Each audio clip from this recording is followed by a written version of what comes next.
తండ్రిలా ప్రేమించును.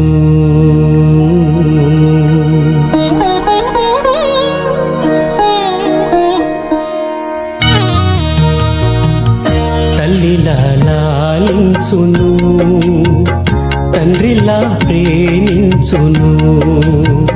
తల్లిలా లాలించును, తండ్రిలా ప్రేమించును.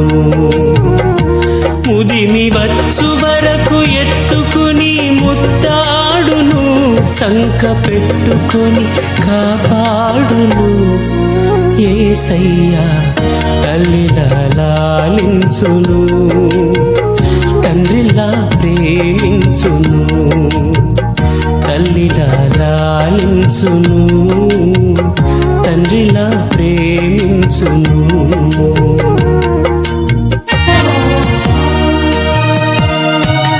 తల్లి అయిన మరచునేమో నేను నిన్ను మరువను, చూడుము నా అరచేతులలో నిన్ను చెక్కియున్నాను.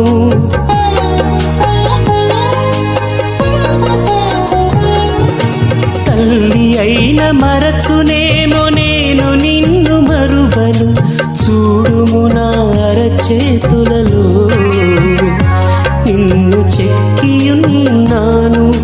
నీ పాదము తొట్టిల్లనీయను నేను, నిన్ను కాపాడువాడు కునుకడు నిదురపోడు అని చెప్పి వాగ్దానం చేసిన యేసయ్యా. తల్లిలా లాలించును, తండ్రిలా ప్రేమించును. తల్లిలా లాలించును, తండ్రిలా ప్రేమించును.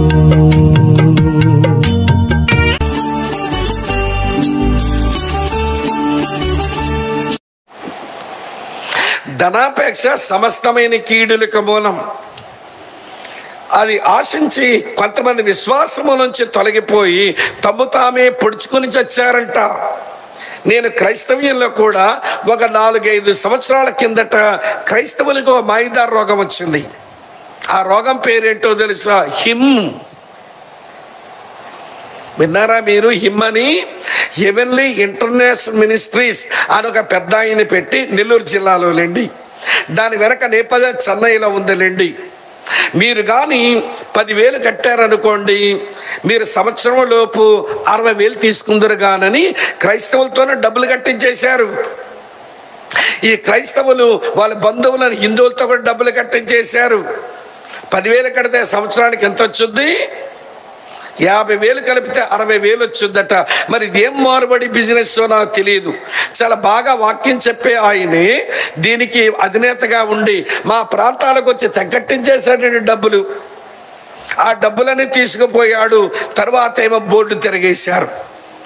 తిరిగేసిన తర్వాత మా చర్చిలో ఒక అమ్మాయి ఒక సేవకుడిని పెళ్ళాడింది. అతన్ని చెట్టుకు పట్టి కొడుతున్నారట. ఫోన్ చేసింది, అనయ్య మా ఆయన కొట్టేస్తున్నారనయ్య, బాగా చెట్టు కట్టి కొడుతున్నారని అంది. ఏమైంది అంటే ఇతను హిమ్ములో డబ్బులు కట్టించాడటన్నా. ఆ డబ్బులు తీసుకెళ్ళిన ఆయన ఆ డబ్బుతో కనబడడం లేదనయ్య, మా డబ్బులు ఇస్తావా ఇవ్వవా అని చెట్టు కట్టి కొడుతున్నారన్నా, నేను పోలీసులు రిపోర్ట్ చేయనా అని అడిగింది నన్ను. వింటున్నారా లేదా? అప్పుడు నేను అన్నాను, ఆ ఊర్లో సేవ చేయాలని ఉందా, సేవ చేయకూడదని ఉందా, ముందే చెప్పు నాకు అన్నాను. అదేంటనయ్యా, దేవుడు ఈ ప్రాంతం మాకు ఇచ్చాడు, ఇక్కడే సేవ చేసుకొని బతుకుతాం కానీ సేవ ఎట్లా మానేస్తాము అనింది ఆవిడ. అట్లయితే మీ ఆయన్ను వాళ్ళు చెట్టుగా పట్టి కొట్టినా, చెప్పులతో కొట్టినా నువ్వు పోలీసులకు రిపోర్ట్ చేయొద్దమ్మా. ఆ మనుషులు గడించుకోవాలి, ఆ మనుషులు సంపాదించుకోవాలంటే మీ ఆయన తన్నులు కాయడంలో న్యాయం ఉంది, వాళ్ళు తన్నులు తనడంలో కూడా న్యాయం ఉంది. డబ్బులు పోగొట్టుకున్న వాళ్ళు తంతే నష్టం అండి? మాట్లాడరే. వాళ్ళు తనడంలో ఏముంది? న్యాయం ఉంది. మరి ఎవడో మాట విని ఆయనేమో కళ్ళు కనబడవు, ఆయనేమో డబ్బులు కట్టించేశాడు. ఏమండి, నాకొక్కడే గుడ్డోడుగా నేనుండడం ఎందుకు, మీరు గుడ్డోలు కంటరా అని చెప్పి ఈ తెలుగు రాష్ట్రముల అందరిలో చాలా మంది సేవకు గుడ్డోలు చేశాడు పెద్దన్నయ్య. ఆయనకి అలా కళ్ళు కనబడవు, మీరెందుకు కళ్ళు చూసి మీరు బతకాలి, మీరు గుడ్డోల్లాగా డబ్బులు కట్టించండి అని అంటే ఈ సేవకులంతా ఎందుకు కట్టించారో తెలుసా? 10,000కి ఎంత వచ్చింది? లెక్కలు వస్తాయిగా, మీకు ఎంత వస్తుంది? 50,000 కలిపితే 60,000 వచ్చింది. 60,000 వస్తే మాకు దశం భాగాలు ఇవ్వకపోతారా అని దశం భాగా కక్కుర్తి సేవకులు ధనాపేక్షతో బాగా డబ్బులు కట్టిస్తే అటు చెన్నై నుంచి ఇటు చివరికి వెళ్ళే శ్రీకాకుళం వరకు, అటు తెలంగాణ రాష్ట్రంలో హిమ్ము దెబ్బ తగిలి కొంతమంది సేవకులు మందిరాలు మోతేసుకున్నారు. మా నౌకరాజులు చెదగొట్టారండి. వినండి, ఆ కొండల ప్రాంతాల్లో అమ్మ వింటున్నారా, 22 గ్రామాల్లో సేవ చేసేవాడు. అడవిల్లోకి పోయి చాలా భారమున్న సేవకుడే, కానీ మాయలో పడ్డాడు. ఏం మాయా? ధనాపేక్ష మాయ. చివరికి మందిరం పోగొట్టుకొని, సేవను పోగొట్టుకొని, అన్యుల మధ్యలో అవమానం పొంది మంచి సాక్ష్యం ఉన్నవాడు ఈ రోజున వినండి సేవ మానుకొని తిరగాల్సి వస్తుంది బయటికి. ఏంటిది? ధనాపేక్ష. అందుకనే భక్తుడు ఏమన్నాడు? మీరు ధనాపేక్ష లేని వారై కలిగిన దాంతో సంతృప్తిగా ఉండండి. ఈ విషయాన్ని బాప్తిసమిచ్చి యోహాను మరొకలాగా చెప్పాడు బోధ. లూకా సువార్త 3వ అధ్యాయం 14వ వచనంలో ఆయన బోధలా చేసేవాడు, మారు మనసు పొందండిరా, మారు మనసుకు తగిన ఫలములు ఫలించండి నరిసేవాడు. ఆ రోజుల్లో ఉన్న రోమా సైనికులకు మారు మనసుకు తగిన ఫలం ఫలించడం ఏంటో తెలియట్లా. వాళ్ళు చెన్నారయ్యా, నువ్వు మారు మనసుకు తగిన ఫలం ఫలించమంటున్నావు, అదేంటో మాకు తెలియటం లేదు, చెప్పరాదు అంటే ఆ బాప్తిస్మిచ్చి యోహాన్ అంటాడు లూకా 3:14లో, ఎవరిని బాధ పెట్టకయు, ఎవరి మీద అపనింద వెయ్యకయు, మీ జీతములతో మీరు సంతృప్తి కలిగి ఉండండి. దీంతో సంతృప్తి కలిగి ఉండండి. మీ జీతములతో మీరు సంతృప్తి కలిగి ఉండండి, కలిగిన దాంతో సంతృప్తి కలిగి ఉండండి అని హెబ్రీ గ్రంథకర్త చెప్పాడు. బాప్తిస్మిచ్చి యోహానేమో మీకు కలిగిన దాంతో మీరు సంతృప్తి కలిగి ఉండండి అన్నాడు. ఎవరైతే దేవునికి భయపడతారో, ఎవరికైతే దేవుని యందు భయభక్తులు ఉంటాయో వారు కలిగిన దానితో, వారు దేవుడిచ్చిన జీతాలతో సంతృప్తి కలిగి బ్రతుకుతారు. ఇది వాక్య సత్యం. ఇప్పుడు మిమ్మల్ని అడుగుతాను, దేవుడు కలిగించిన దానితో, దేవుడు మీకు ఇచ్చిన జీతములతో సంతృప్తి కలిగి బ్రతకడం ఇది మనకు చేతనవునా? ఏంటి గుడ్లు అప్పగించుకొని గుడ్ల గోబల్లా చూస్తున్నారు? దేవుడు కలిగించిన దానితో, దేవుడిచ్చిన జీతములతో సంతృప్తి కలిగి బ్రతకడం చేతనవుతుందా?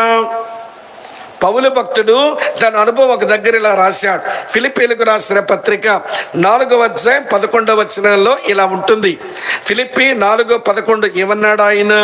నేను ఏ స్థితిలో ఉన్నానో ఆ స్థితిలో సంతృప్తి కలిగి ఉండడం నేను నేర్చుకున్నాను. కలిమి నాకు తెలుసు, లేమి నాకు తెలుసు, ఒంటి నిండా గుడ్డ మొక్కలు ఉండడం తెలుసు, దిగంబరిగా మారే రోజులు నాకు తెలుసు, కడుపు నిండా నిండడము నాకు తెలుసు, కలుపు కాలడము నాకు తెలుసు. దేవుడు ఏ స్థితిలో నన్ను ఉంచినా ఆ స్థితిలో నేను సంతృప్తి కలిగి ఉండడం నేను నేర్చుకొని ఉన్నాను అన్నాడు. ఇక్కడ కూర్చున్న మనం దేవుని ఎడల భయభక్తులు కలిగిన వారమే అయ్యుంటే దేవుడు కలిగించిన దాంతోని సంతృప్తిగా ఉన్నామా లేదన్నదే ప్రశ్న. ఈ సంతృప్తులు ఎందుకు పోతాయో చెప్పనా? మనం ఎవరితోనో పోల్చుకుంటాం. ఎప్పుడైతే ఎవరితోనో పోల్చుకోవడం మొదలెట్టామో అసంతృప్తి అనేది వస్తుంది. వాళ్ళకి అది ఉంది, మాకు ఇది లేదు. అమ్మ వింటున్నారా? వాళ్ళది కలిగి ఉన్నారు, మీ మీద కలిగి లేము అని ఎవరితోనో పోల్చుకోవడం మొదలు పెడితే అసంతృప్తి అనేది వచ్చుద్ది. ఒక మంచి మాట మీతో చెప్తాను, చచ్చే వరకు గుర్తుపెట్టుకోండి. అదేంటనంటే, సంతృప్తి కలిగి ఉన్న వాళ్ళు స్తుతిస్తూనే బ్రతుకుతారు, సంతృప్తి లేని వారు సనుగుతూనే బ్రతుకుతారు. అంతే. సంతృప్తి కలిగిన వారు స్తుతిస్తూనే బ్రతుకుతారు దేవుణ్ణి, సంతృప్తి లేని వారు సనుగుతూనే బ్రతుకుతుంటారు ఈ లోకంలో. ఇది మీకు కొంచెం అర్థమయ్యేలా చెప్తా. పొరిగింటి సుబ్బమ్మ గారు ఏదో కోరేసి ఇచ్చింది ఈ అమ్మగారికి. ఈవిడ గారు తినేయచ్చుగా, నేను తింటే ఏం బాగుంటుందిలే, పిరిమిటికి పెడితే సంతోషపడతాడని ఈయన గారు ఎక్కడికో వెళ్ళి రాగానే ఆ భర్తగా కోరేసి పెట్టింది. ఇతగాడు ఆ కూర తింటా తింటా 6 ముద్దలు లోపలికి ఎక్కువ ఎగరేసాడు. కొంచెం కూర రుచిగా ఉందేమో 6 ముద్దలు లోపలికి ఎగరేసి బ్రేవ్ అని పట్టబాంకుని, ఏంటి కూర మన ఇంటిలో వండినట్టు లేదే అన్నాడు. తెలిసిపోతాయిగా రుచులు. అవునండి, నేను వండలేదండి, ఎదురంటే సుబ్బమ్మ గారు వండి పెడితే మీరు సంతోషపడతారని మీ కొరకు ఉంచాను అంది.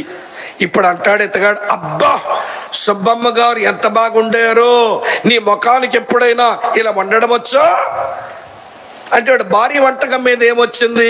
అసంతృప్తి వచ్చింది. ఇప్పుడు ఏం మొదలు పెట్టాడు? సనుగుడు మొదలు పెట్టాడు. నా తెలియక అడుగుతానండి, ఇతగాడు ఈ పెళ్ళైన రోజు నుంచి ఏ సుబ్బమ్మ వచ్చి వండి పెడుతుంటే బాగా తిని దెమ్మకొక్కలా పలిశాడు. దెమ్మకొక్కోడు రోజు సుబ్బమ్మ ఏమైనా వచ్చి వండుతుందా? నీ భార్య కదా వండి పెడుతుంది. పొరిగింటి పుల్లకూర ఒక పూటకే రుచిగా ఉంటుంది, రెండో పూటగా బాగుండదు. కానీ ఇతగాడు పొరిగింట సుబ్బమ్మ గారి కూరను తిని, అబ్బా సుబ్బమ్మ ఎంత బాగుండిందో, నీ ముఖానికి ఎప్పుడైనా వండడం వచ్చా అని సనుగులు మొదలు పెట్టాడు. ఇది మగాళ్ళ సనుగులు. మీకుండవా సనుగులు? మీ సంగతి కూడా చెప్తాను వినండి. ఏమండి చూసారా, ఎదురింటి సుబ్బారావు గారు అడగ్గానే కంచిపట్టు చీర తెచ్చాడు, అడగ్గానే మెడలో కాసుల పేరు వేశాడు, అడగ్గానే గోడ కంటుకునే పెద్ద టీవీ కొన్నాడు. మీరు ఉన్నారు ఎందుకు? ఆ డొక్కు నాకు ఇచ్చారు, తెలుపు నలిపింది, ఏ రంగు కనబడదు అని వంటగదిలోకి వెళ్ళి నేరపై చేసుకున్నాను ఇండిని, నేరపై కట్టుకున్నాను ఇండిని, నేరపై పెళ్ళాడని ఇండిని అని ఎత్తుకొట్టుకుంటున్నావు. అంటే ఇండైరెక్ట్ ఏమంటున్నావు? మా ఆయన కంటే సుబ్బారావు నా భర్త అయితే ఎంత బాగున్నో అని కోరుకోవడమే కదా మొదలష్టపదానా? సిగ్గు లేదు. దేవుడు నీకు ఇచ్చిన భర్తకు బదులుగా వేరొక పురుషుడు బాగున్నాడని ఆడితో నీ భర్తను పోల్చేవనంటే నీ బుద్ధి సిగ్గుమాలిన బుద్ధి అన్నమాట. ఏమనుకోకండి, తప్పదు మరి. మోటుగా మాట్లాడకపోతే విషయం బుర్రకెక్కదని కొంచెం మోటుగా చెప్తున్నా. దేవుడిచ్చిన ఈ భర్తే ఏమి తెచ్చి పెడతాడో అంతే చాలు. ఎవరితోనే నేనెందుకు పోల్చుకోవడం అనే మనస్తత్వం ఉండాలిగా నీకు. ఆయనైతే ఎంత మంచోడో, ఇతగాడే చెడ్డోడైపోయాడు. ఆవిడైతే ఎంత మంచిదో, బాగా వండింది, ఈ భార్య వండలేకపోతుందట. ఇదంతా ఏమిటంటే అసంతృప్తి జీవితాలండి. దేవునికి భయపడేవాడు సంతృప్తితోనే బ్రతుకుతాడు, దేవునికి భయపడని వారు అసంతృప్తితోనే బ్రతుకుతారు. ఎవరితోనో పోల్చుకుంటారు, వాళ్ళకి అది ఉంది వీళ్ళకి ఇది లేదనుకుంటారు. ఇంకొంచెం వివరించిన వినండి. సంతృప్తి లేని వారి గురించి మా ప్రాంతాల్లో సామెత ఉంటుంది. ఎవరైనా తృప్తి లేకుండా బ్రతుకుతున్నారనుకోండి, వాళ్ళు ఏమంటారంటే వీళ్ళు కడుపు నిండింది కానీ కళ్ళు నిండలేదంటాం మేము. ఏమి నిండింది చెప్పరేమబ్బా? కడుపు నిండింది కానీ ఏమి నిండలేదు? కళ్ళు నిండలేదు. ఇదేంటండి సామెత అని అంటారా? చెప్తాను వినండి. మన ఇంట్లో ఉన్న కుక్క పిల్లకు కడుపు నిండా భోజనం పెట్టాం, దాన్ని మాంసం పెట్టాం, బిస్కెట్ పెట్టాం, పాలు పెట్టాం, కడుపు నిండా పెట్టాం కదా. ఇది ఎవరింటికి వెళ్ళి వారి గిన్నెల్లో మూతి పెట్టదని దాన్ని బెల్ట్ ఇప్పాం. ఇప్పుడు మన కుక్క పిల్ల పొరిగే ఇంటి దగ్గరికి వెళ్ళి వారి గిన్నెలో మూతి పెట్టకుండా ఉంటుందా? వాళ్ళ గిన్నెలో మూతి పెట్టుద్ది. వాళ్ళు ఊరుకుంటారా? లాగి పెట్టి కొట్టారు. బయట కుయ్యో మర్రో అంటూ అరుస్తా మళ్ళీ మన ఇంటికి వస్తుందని మీరు అనుకుంటున్నారా? రాదిది. మళ్ళీ వాళ్ళు కొంచెం కళ్ళు చేరవేయగానే మళ్ళీ తిన్నగా అదే ఇంట్లోనికి వెళ్ళి మళ్ళీ వాళ్ళ గిన్నెలో మూతి పెట్టి తినాలనుకుంటుంది. ఎందుకంటే సిగ్గులేని కుక్క. మా వైపు మరో సామెత ఉంటుందిలేండి, సిగ్గులేని కుక్క జిబ్బితో కొడితే ఇల్లాకతలకెళ్ళి ఇప్పు చూసుకుందట. జిబ్బి అంటే అన్నమార్చుకునేది, వెదురు కర్రలతో చేసేది. ఆ కుక్కన జిబ్బితో కొట్టిందట ఎవరో అమ్మ. బయటకు వెళ్ళి ఇట్లట్లా ఊపి ఆ దెబ్బ చూసుకొని మళ్ళీ అక్కడికే పోయిందంట. ఇది సిగ్గులేని కుక్క. దెబ్బ తిన్నా దీనికి బుద్ధి రాదు. వింటున్నారా లేదా మీరు? ఇప్పుడు చెప్పండి, ఆ కుక్క కడుపు నిండా పెట్టలేదా? దీని కడుపు నిండలేదా? మరి ఏమి నిండలేదు? కళ్ళు నిండలా. దీని కడుపు నిండింది కానీ కళ్ళు నిండలా. ఇంకా మీకు అర్థం అవ్వలేదా? చెప్తాను వినండి. మీ భర్తలు మీకు 1000 రూపాయలు, 800 రూపాయలు, 1500 రూపాయలు చీరలు కొని పెట్టారు. అన్ని బీరువాలో పెట్టుకున్నావు, ఉన్నాయి నీకు. కానీ ఎదురింటి ఆవిడెవరో రంగులు రంగుల పువ్వులు చీర కట్టుకొని కనబడగానే పిరమిడ్ దగ్గరకు వచ్చి అంటది, 1000 రూపాయలు పైబడిన చీరలు చాలా ఉన్నాయి, మరి ఎన్ని రూపాయల చీర కక్కుర్త పడుతున్నావు? 180 రూపాయల చీర కక్కుర్త పడుతున్నావు అంటే నీ కడుపు నిండింది కానీ ఏమి నిండలేదు. చెప్తున్నారు బాగా, కళ్ళు నిండలేదు అంటే నీ బుద్ధి ఏం బుద్ధి? మీరు చెప్పుకోండి. అసంతృప్తితో కుక్క బుద్ధి బతుకుతారు కొంతమంది. ఇలా చెప్తే అర్థమవుతుందేమని మీ ఉదాహరణ వాడాను. అమ్మ దండ పెడతాను, మీ కుక్క బుద్ధి ఉన్నోళ్ళు అని నేను అనడం లేదు, ఉదాహరించాను అంతే. వింటున్నారా? ఈ రోజున దేవుడు కలిగించడంతో తృప్తి లేక, దేవుడిచ్చిన జీతాలతో తృప్తి లేక అడ్డమైన దారులు తొక్కి చెత్త వేషాలు వేసి సరిపెట్టాను కానీ మోటుగా చెప్పవలసి వస్తే దేవుని ఇచ్చిన భార్యతో సంతృప్తి లేక అడ్డమైన దారులు తొక్కి, దేవుడిచ్చిన భార్యతో సంతృప్తి చెందక అడ్డమైన దారులు తొక్కి, వినండి ప్రియుల, HIV వచ్చిందంట. హాస్పిటల్లో అడ్మిట్ కావాల్సి వచ్చింది. చాలా మంది పురుషుల జీవితాలు వింటుంటాం. ఎవరికైనా HIV వచ్చిందనే మాట వినగానే ఏం అడ్డమైన దారులు తొక్కాడో అనే ఆలోచన వెంటనే వచ్చేదండి ఈ రోజుల్లో. దేవుడిచ్చిన వినని భర్తతో సంతృప్తి చెందక వేరొక వేషాలు వేసిన ఆమె ఈ భర్తతో నాకు విడాకులు కావాలి అంటుంది. వింటున్నారా లేదా మీరు? దేవుడిచ్చిన మంచి సంఘముతో తృప్తి చెందక అడ్డమైన దారులు తొక్కి అక్కడ పోతా ఇక్కడికి పోతా స్థానిక సంఘానికి రారు. దేవుడిచ్చిన ఒక మంచి ఆధ్యాత్మిక నాయకునితో తృప్తి చెందలేక అక్కడికి పరుగు ఇక్కడికి పరుగు. మరి మీ క్వశ్చన్ చెప్పనా? వీళ్ళకంటూ ఒక సొంతిల్లు లాగా ఒక సంఘము ఒక సేవకుడు ఉండరు. ఎక్కడికి తిరగా అక్కడికి తిరగా. వీళ్ళకి నేను ఏం పేరు పెట్టానంటే ఆధ్యాత్మిక దేశదిమ్మరులు. వీళ్ళకంటూ ఒక ఇల్లు ఉండదుగా. దేశదిమ్మరులకు ఒక ఇల్లు ఉండదు. అక్కడ గుడిసేశారు, 3 రోజులు ఉన్నారు, మళ్ళీ గూడిసెలేపేశారు, మరో దగ్గర వేశారు, అక్కడ 2 రోజులు ఉంటారు, గుడిసెలేపేశారు. ఎవర్రా వీళ్ళంటే దేశదిమ్మరులు. అలాగనే క్రైస్తవుల్లో కూడా దేవుడిచ్చిన సంఘము, దేవుడిచ్చిన సేవకుడు, దేవుడిచ్చిన తోటి విశ్వాసులు తృప్తిగా ఉండి ఆధ్యాత్మిక పెరగడం మానేసి, ఏమండి ఈ ఆదివారం ఎక్కడ ముగ్గేసుద్ది అమ్మ, మరో వారం అక్కడ ముగ్గేసుద్ది ఒక వారం. అర్థమవుతుంది నేను చెప్పే విషయం. దేవుడు కలిగించిన దానితో భర్త అయినా భార్య అయినా బిడ్డలైనా సంఘమైనా సేవకుడైనా తృప్తి చెంది అక్కడ ఉండి ఎదిగి మనం దీవించబడాలి. కానీ ఏమండి పిచ్చు తిరుగులు తిరిగితే ఏం బాగుపడతాం చెప్పండి? మరి నీకు దేవుని భయం ఉన్నట్టేనా? ఏమంటున్నాడు ఆయన? నేను మీ తండ్రినైతే మీరు నా పిల్లలైతే, నేను మీ యజమానునైతే మీరు నా దాసులైతే నాకు భయపడేవాడు ఎక్కడున్నాడు? నాకు భయపడే వాళ్ళలో సంతృప్తి గల జీవితం కనబడుతుంది. ఒక గుర్తు చెప్పండి. ఇప్పుడు ఈ గుర్తు మన దగ్గర కనబడుతుందంటారా? ఏమో, ఎవరి సంగతి వాళ్ళే ఆలోచించుకోవాలి. దేవుడు కలిగించిన దాంతో, దేవుడు ఇచ్చిన దాంతో సంతృప్తిగా బ్రతకడం చేతనైతే మనం దేవుని ఎడల భయభక్తులతో బతుకుతున్నామని లెక్క. ఒకటి చెప్పా. రెండో చెప్తాను రండి. కొరింథీయులకు రాసిన 2వ పత్రిక 7వ అధ్యాయం 1వ వచనం చూడండి. 2 కొరింథీ 7:1 ఇలా ఉంది, ప్రియులారా మనకు ఈ వాగ్దానములు ఉన్నవి గనుక దేవుని భయముతో పరిశుద్ధతను సంపూర్తి చేసుకొనొచ్చు అని రాసి ఉంది. దేవుని ఎడల భయభక్తులు ఉన్న చోట, దేవునికి భయపడుతున్న మనుషులలో దేవుని భయం సంపూర్తి చేయబడుతుంది. దేవుని భయం ఉంటుంది, దానివల్ల పరిశుద్ధత సంపూర్తి చేయబడుతుంది. దేవుని భయమున్న చోట, సంగమా కుటుంబమా, దేవుని భయమున్న వ్యక్తి యవనస్తుల పెద్దోళ్ళ వారిలో పరిశుద్ధత సంపూర్తి చేయబడుతుందట. ఇది మీకు అర్థమయ్యేలా చెప్తాను, వినండి.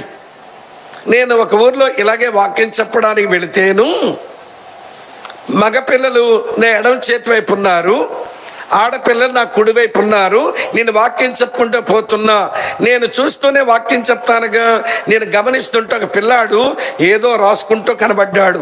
అరే, వాక్యం రాసుకునే మంచి అలవాటు ఉంది వీడికి కనుక రెఫరెన్స్ నేను 2 సార్లు చెప్పాలన్నట్టుగా ఎవరైనా రాసుకునే వాళ్ళు కనబడితే రెఫరెన్స్లు 1-2 సార్లు చెప్తుంటాను నేను, ఎందుకంటే రాసుకుంటున్నారు కాబట్టి అని.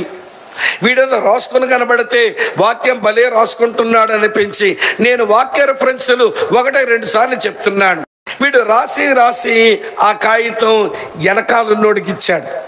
నాకు అనుమానం వచ్చింది, వాక్యం రాసుకుంటే వెనకాలోడికి ఎందుకు ఇచ్చాడు అని. కొంచెం నా నిఘా నేత్రం వేశాను అక్కడ సీసీ కెమెరా. అంటే వాక్యం చెప్తున్నా కానీ కళ్ళు అక్కడే ఉన్నాయన్నమాట. వాడు మరేదో రాసి ఈడికి పల్లి అందించాడు. నాకు అర్థమైపోయింది, రాసింది వాక్యం అయితే పంచుకుంటారు, పోనీ గమనిద్దామని అనుకున్నా. మళ్ళీ వీడు ఏదో రాసి వాడు చేతిలో పెట్టాడు వెనకాలోడికి. వాడు తీసుకొని నేను చూడడం వీడికి గమనించేశాడు.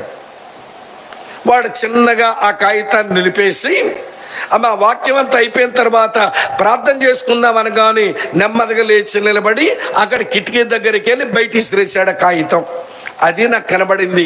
నేను అక్కడ సేవకుడు తన్నాను, అన్న మీరు ప్రార్థన చేయండి నేను వస్తానని చెప్పి అలా చర్చి బయటికి వెళ్ళి కిటికీ దగ్గరికి వచ్చా. నులిపేసిన ఫ్రెష్ కాగితం ఏదైనా ఉందంటే ఒకటే ఉంది, దొరికింది. అది తీసి చదివా. వింటున్నారా లేదా మీరు? మొదటి లైన్లో ఈడేం రాశాడు, ఒరేయ్ ఝాన్సీ చర్చికి వచ్చిందా అని రాశాడు. ఝాన్సీ దాని గోలేంటా నీకు ఇక్కడ. రెండో లైన్లో ఈడేం రాశాడంటే తెల్ల పరికి నీ తల మీద వేసుకుంది చూడలేదా అని రాశాడు.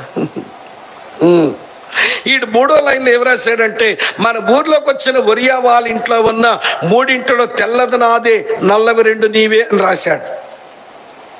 ఈడికి రిప్లై పెట్టలేదు, చూసేసానుగా.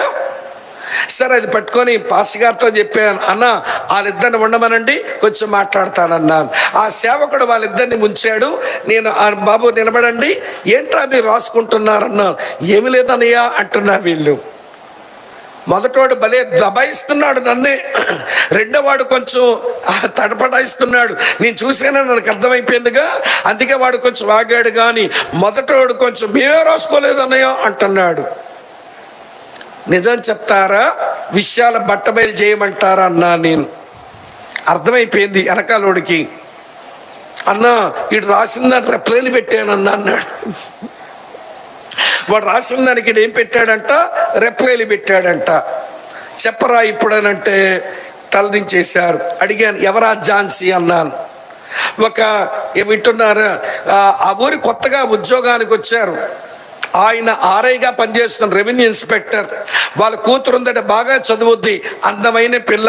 ఈడేమో వచ్చేసి రాబోతుకోడి, చదువు లేదు పాడు లేదు వీడికి.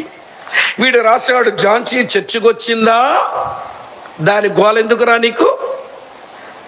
ఇప్పుడు కొత్తగా ఊరికి వచ్చారు ఆర్ఐగా పనిచేయడానికి. వాళ్ళ పాప చర్చకు వస్తుంది. ఇప్పుడు వాళ్ళ పాప మీద కుర్రోళ్ళు ఇలా రాసుకుంటున్నారని తెలిస్తే ఏమండి చెప్పండి, వాళ్ళ పిల్లని పంపిస్తాడా మందిరానికి? ఆ కుటుంబం చర్చకు వచ్చుద్దా? తర్వాత మొదటిది నాకు అర్థమైపోయింది. రెండవది ఎవర్రా ఒరియా వాళ్ళు, ఇంట్లో ఉన్న 3 ఏంటి, తెల్లది నీదేంటి, నల్లవి 2 ఆడివేంటి అన్నా నేను. విషయం ఏంటంటే ఒరియా వాళ్ళు ఎవరు వచ్చారు ఉద్యోగానికి ఆ ఊరికి, వాళ్ళకి 3 ఆడపిల్లలు ఉన్నారట. ఒక పిల్ల తెల్లగా ఉంటుందట, తెల్ల పిల్లని ఈడు చేసుకుంటాడట. ఈ 2 నల్ల పిల్లల్ని ఎవడు ఆడి తీసుకోమంటున్నాడు. తెల్ల పిల్ల నాదే, నల్ల పిల్లలిద్దరు నీవే. 10 పిల్లల పంచుకోవడానికి పనికి మాలినోడా. ఎక్కడికి వచ్చున్నావు? దేవుని మందిరంలో. ఏం వింటున్నావు? దేవుని వాక్యం. ఏం చేస్తున్నావు? వ్యభిచారపు ఆలోచనలు చేస్తున్నావు. వీళ్ళకి దేవుని భయం ఉందంటారా చెప్పండి? దేవుని భయమున్న చోట పరిశుద్ధత సంపూర్తవుతుంది. ఈ రోజున సంఘాలలో మనుషులకు దేవుని భయం లేక, ఈరోజు కుటుంబాలలో దేవుని భయం లేక, ఈ రోజున వ్యక్తులకు దేవుని భయం లేక అపరిశుద్ధత ఎవడు కొట్టొచ్చినట్టు కనబడుతుంది సమాజంలో. ఆ ఇంట్లో వాళ్ళకి దేవుని భయం లేదు, ఆ సంఘంలో ఉన్న వాళ్ళకి దేవుని భయం లేదు, ఈ వ్యక్తులకి దేవుని భయం లేదు. ఇక అపరిశుద్ధత రాక పరిశుద్ధత ఏముంటుందండి అక్కడ? అమ్మ ఆలకిస్తున్నారు. దేవుని భయమున్న చోట సంతృప్తి, దేవుని భయమున్న చోట పరిశుద్ధత. దీంతో కొలుచుకోవచ్చు మనం. దేవుని భయమున్న మనుషులమా లేక దేవుని భయం లేక బతికించి బతుకుతున్న మనుషులమా తేల్చేసుకోవచ్చు మనం ఇక్కడ. అక్కడ తయారవుతున్న భోజనం తినకముందే మన రంగు తేల్చుకుంటే మంచిది. 2 చెప్పాను, 3 చెప్తాను రండి. దేవుని ఎడల భయభక్తులు ఉంటే, దేవుని భయముతో బ్రతుకుతుంటే ఎట్లా ఉంటుందో చదువుతున్నాను చూడండి. యోబు గ్రంథం 1వ అధ్యాయం 8వ వచనం ఇలా ఉంది. యోబు గ్రంథం, అమ్మ వింటున్నారా లేదా? అర్థమవుతున్నాయా నా భాష? యోబు గ్రంథం 1వ అధ్యాయం 8వ వచనం చూడండి. ఏమి రాస్తుంది ఇక్కడ? చదువుతున్నాను ప్రియులారా, వినండి. అందుకు యెహోవా, నీవు నా సేవకుడైన యోబు సంగతి నువ్వు ఆలోచించావా? అతడు యథార్థవర్తనుడును న్యాయవంతుడనై దేవుని యందు భయభక్తులు కలిగి చెడుతనమును విసర్జించినవాడు. అమ్మ వింటున్నారా? దేవుని ఎడల భయభక్తులు కలిగి ఉన్నవారు చెడుతనాన్ని విసర్జిస్తారట. ఎక్కడుంటుంది చెడుతనం? ఊర్లో ఉంది మన ఇంట్లోకి వచ్చుద్దా? వీధిలో ఉంది మన ఇంట్లోకి వచ్చుద్దా? మనం ఎదురింటింట్లో మన ఇంట్లోకి వచ్చుద్దా? అసలు చెడుతనం ఎక్కడుంటుందండి? యేసయ్య భూమి మీద ఉన్నప్పుడు చెప్పేశారు చెడుతనం ఎక్కడుంటుందో. చదువుతాను చూడండి. మార్కు సువార్త 7వ అధ్యాయంలో చెడుతనం ఎక్కడుంటుంది, ఎలా వస్తుందో యేసు ప్రభువు వారే చెప్పారు ఈ మాటలు. మార్కు సువార్త 7వ అధ్యాయం చదువుతున్నాను చూడండి, 21వ వచనం నుంచి. మార్కు 7:21. లోపల నుండి అనగా మనుషుల హృదయములో నుండి దురాలోచనలు, 13 ఉంటాయి, లెక్క పెట్టుకోండి కావాలంటే. దురాలోచనలు, జారత్వములు, దొంగతనములు, నరహత్యలు, వ్యభిచారములు, లోభములు, చెడుతనములను, కృత్రిమమును, కామ వికారమును, మత్సరమును, దేవదూషణ, అహంభావము, అవివేకము వచ్చును. ఈ చెడ్డవన్నీ లోపల నుండి బయలు వెళ్ళి మనుషుని అపవిత్రపరచునని యేసయ్య చెప్పాను. ఎక్కడి నుంచి వస్తాయి ఈ చెడులన్నీ? మనుషుల హృదయంలోనే తయారవుతాయట. దేవుని ఎడల భయభక్తులు కలిగిన వారు తమ హృదయంలో తయారవుతున్న ఈ చెడును ఎప్పటికప్పుడే గమనించి వాళ్ళు ఎప్పటికప్పుడే విసర్జిస్తారట. మళ్ళీ చెప్పనా? హృదయంలో తయారవుతున్న ఈ చెడులు దేవుని ఎడల భయభక్తులు కలిగిన వారు గమనించి ఎప్పటికప్పుడే విసర్జించేస్తారట, ఉంచుకోరు. ఇది మేము బాగా అర్థమయ్యేలా చెప్తా. బాగా వినండి ప్రియులారా. రోజుకి ఎన్ని పూటలు తింటారు? ఈడేమంటే ఏమంటాడని ఏమి చెప్పడం పర్లేదు. నేను 3 పూటలు తింటానుగా, మీరు 3 పూటలు తింటారు. మనం తిన్న ఆహారం పొట్టలోనికి వెళ్ళగానే, ఆ పొట్టలోనికి వెళ్ళిన ఆహారం అరిగిన తర్వాత మనం తినే ఆహార పదార్థాల్లో ఉన్న కార్బోహైడ్రేట్స్, అలాగనే విటమిన్స్, తర్వాత మినరల్స్, తర్వాత ప్రోటీన్స్, అంతే. ఈ 4 విడిపోతాయి. లోపల ఉన్న ఇంజిన్ బాగా బొద్ద చేసేసిన తర్వాత, అందులో ఉన్నవన్నీ నీళ్లుగా చేసేసిన తర్వాత, ఆ నీళ్ళగా మారినటువంటి నువ్వు తిన్న భోజనంలో కార్బోహైడ్రేట్స్ ఉన్నా, ప్రోటీన్ ఉన్నా, విటమిన్స్ ఉన్నా, మినరల్స్ ఉన్నా కరిగి నీళ్ళలాగా అయిపోయి అవి చిన్నగా నీళ్ళలో రక్తంలో కలుస్తాయి. ఆ కారణం చేత ఎక్కడికి వెళ్ళిపోవాలో అక్కడ వెళ్ళిపోతే మనం ఆరోగ్యంగా ఉంటాం. మరి నీళ్ళలాగా మారిపోయి అన్నీ ఎక్కడికి పోవాల్సినవి అక్కడ పోయిన తర్వాత ఇక లోపల మిగిలిందే ముద్ద ఏంటి? నీ పేడ. ఏం చేయాలి ఇప్పుడు? దాన్ని పనికొచ్చిన కార్బోహైడ్రేట్స్, పనికొచ్చిన విటమిన్లు, పనికొచ్చినటువంటి ప్రోటీన్లు, పనికొచ్చినటువంటి మినరల్స్ అన్నీ మన రక్తంలో కలిసిపోయాయి. మనకు ఆరోగ్యం ఇవ్వడానికి మిగిలిపోయిందే ముద్ద పొట్టలో. ఏం చేయాలి? దాన్ని ఎప్పటికప్పుడు చెడుది విసర్జించాలి. మంచివి రక్తంలోకి పోయినాయి. మంచివి మన గుండె వరకు పోయినాయి, మంచివి మనకి కాలేయం వరకు పోయినాయి, మంచివి మన యొక్క కిడ్నీల వరకు పోయినాయి. కానీ చెడుండిపోయిందే లోపల, ఎప్పటికప్పుడే దాన్ని విసర్జించాలి. ఉంచుకుంటే ప్రమాదం. అలాగే హృదయంలో తయారయ్యే చెడులు ఎప్పటికప్పుడే విసర్జించాలి, ఉంచుకుంటే ప్రమాదం. ఇలా చెప్తాను వినండి. ఈరోజు 3 పూట్ల తిన్నాక వింటున్నారా లేదా? హైదరాబాద్ వెళ్ళాల్సి వచ్చింది, బెంగళూరు వెళ్ళాల్సి వచ్చింది. మీరు బెంగళూరు వైపు పోయే ట్రైన్లు ఉంటాయిగా, నసరావుపేట వెళ్ళి ట్రైన్ ఎక్కావు. నీ కర్మకాలి ఆ ట్రైన్లో నీరు లేదు, ఎక్కడేమో ఇంట్లో విసర్జించలేదు, ట్రైన్లో చూసుకుందామని వెళ్ళావు, ఏమంటే అవ్వలేదు, బెంగళూరుకి పోయావు. ఉదయాన్న అక్కడ వెళ్ళగానే మళ్ళీ విసర్జించుదామంటే నీ కర్మకాలి ఆ ట్యాంకులో నీరు లేవు, కరెంటు కూడా లేదు. ఇప్పుడు ఉన్న ఊర్లో విసర్జించాలి, అవ్వలేదు. తర్వాతలో చేరావు, ఆ రోజు విసర్జించడానికి అవ్వలేదు. తర్వాతలో చూసుకుందామలే అనుకున్నావు, కరెంటు వచ్చాక ట్యాంక్ నీళ్ళెక్కించి ఏమంటే వాష్రూమ్కి పోదామనుకుంటే 2 రోజులు అయిపోయింది. ఇప్పుడు వెళ్ళి విసర్జించుదామనుకుంటే నేను రాను అని కూర్చుంది. ఎందుకో తెలుసు చెప్పని, ఈరోజు ఖాళీగా కూర్చున్నావా, ట్రైన్లో దొరికిన సమోసా తింటివి, ఏమంటే ట్రైన్లో దొరికిన ఏమండి ఎగ్ పలావ్ తింటివి, మళ్ళీ ఉదయాన్నేమో మళ్ళీ 6 ఇడ్లీలు మేస్తివి.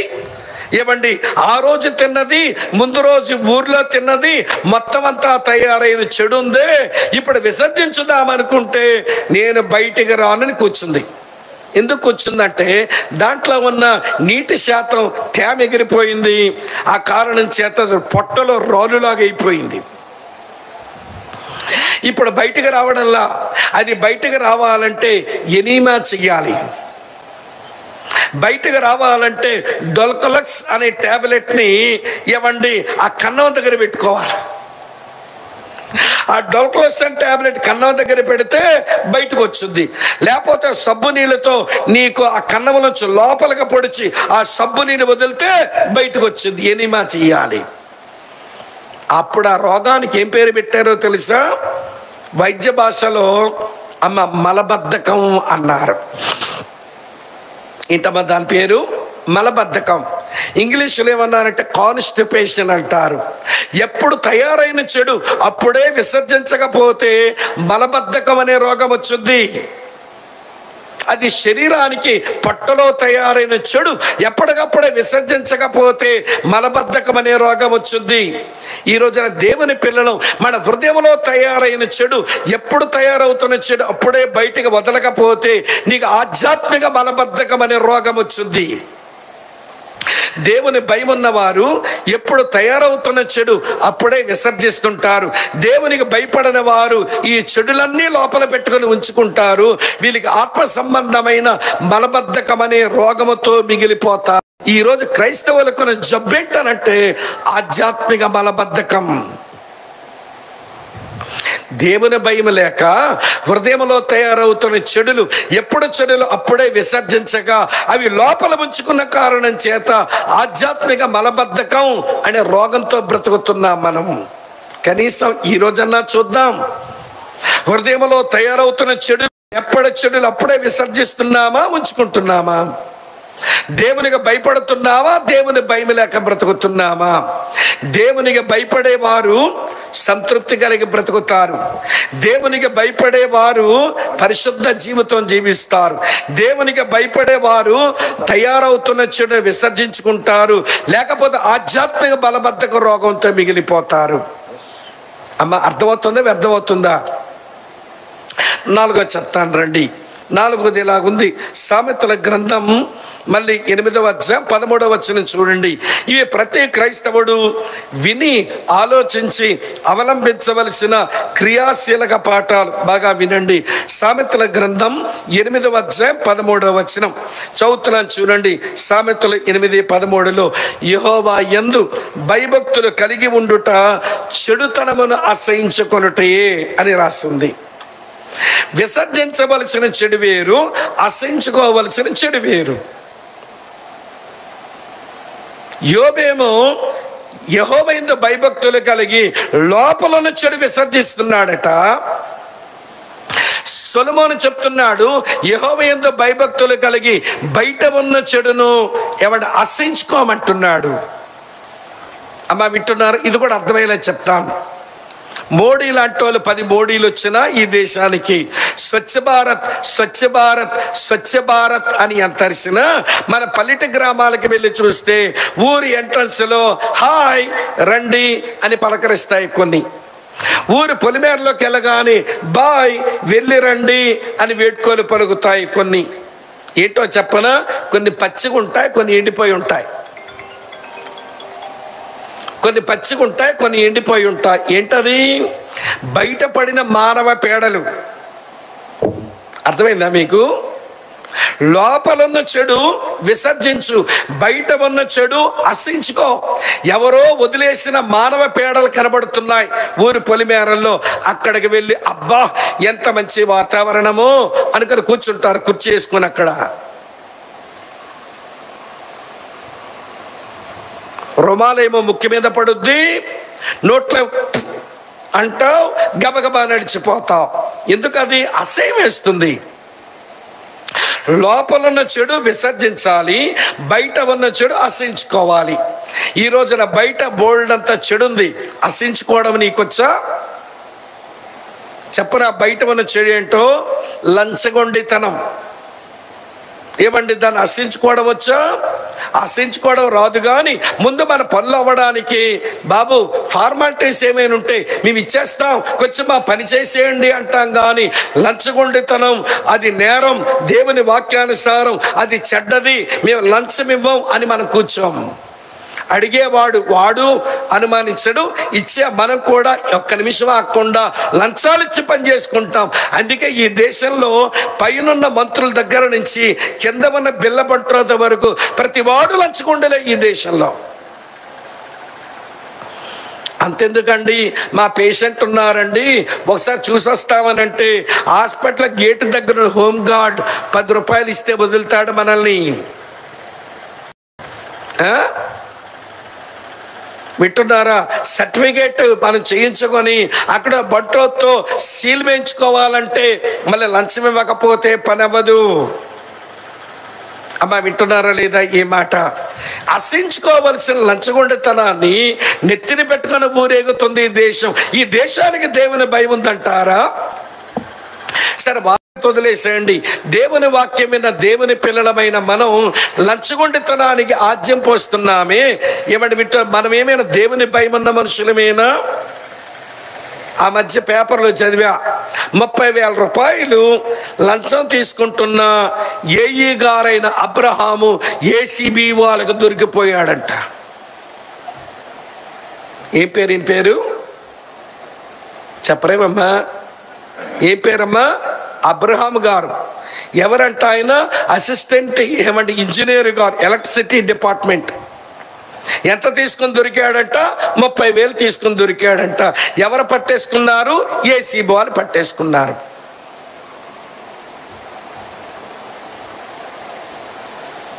అరే, అసహించుకోవలసిన దేవుని బిడ్డవి బాబు, నేను లంచాలు తీసుకునే పని చేయను, ఏమండి నేను తీసుకోను, మీరు తీసుకోపోండి అని చెప్పడం రావలసిన మనుషుడు అతనే లంచం తీసుకుంటే ఇక ఏముంటుందండి క్రైస్తవ సాక్ష్యం?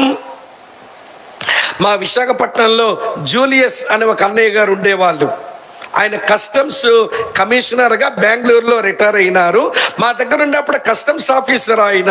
ఆ ఇంటికి సూట్ కేసులతో లక్షలు వచ్చేవి ఆ రోజున. సార్ మీరు అవన్నీ వదిలేయండి, ఆ సరుకులు, ఈ విదేశీ వస్తువులు వదిలేయండి, ఈ లక్షలు తీసుకోండి అని అంటే ఏమంటే గుమ్మం నుంచే కిందగా పొమ్మనేవాడు ఆయన. గుమ్మం దిగండి మీరు, నేను దేవుని నమ్మిన వాడను, నేను లంచాలు తీసుకోను. ప్రియులారా, ఆయన సాక్ష్యం ఎంత అద్భుతమైందంటే ఏమండి బెంగళూరు ఎయిర్పోర్ట్లోనూ ఎవరో అమ్మవి భర్త ఏమో కువైట్లో చచ్చిపోయాడట, సరుకులు వచ్చాయంట. కానీ సరుకులు రిలీజ్ చేయడం వల్ల ఏమంటే ఎయిర్పోర్ట్లో వచ్చిపోతాం చాలాసార్లు తిరిగిందంట. ఎవరో అక్కడ ఉన్న కస్టమ్స్ ఆఫీసర్ ఒక ఆయన అన్నాడట, నీ సరుకులు నీ ఇంటికి చేరాలంటే ఆ గదిలో యేసు ఉంటాడు, వీళ్ళు కలుసుకున్నారట. ఆ గదిలో ఎవరుంటారు? యేసు ఉంటాడు, వెళ్ళి కలుసుకున్నారట. పాప గది దగ్గరకు వచ్చి కూర్చుంటే ఈ అన్నగారు బయటకు వచ్చి, ఏమమ్మా ఎందుకు వచ్చారు మీరు అని అడిగితే, నా భర్త కువైట్లో చచ్చిపోయాడండి, అక్కడ సరుకులన్నీ ఇక్కడ పంపించారు, కానీ ఇక్కడ ఉండేటువంటి కస్టమ్స్ వాళ్ళు ఇవ్వడం లేదు అని ఏడ్చిందంట ఆమె. సరే కూర్చోబెట్టి మిగిలిన ఆఫీసర్ పిలిచాడు. ఆయన, ఈ వస్తువులు వచ్చి ఎన్ని రోజులైంది? 20 days అయింది, మరి ఎందుకు మీరు రిలీజ్ చేయలేదు అంటే ఆఫీసర్లు తలదించారంట.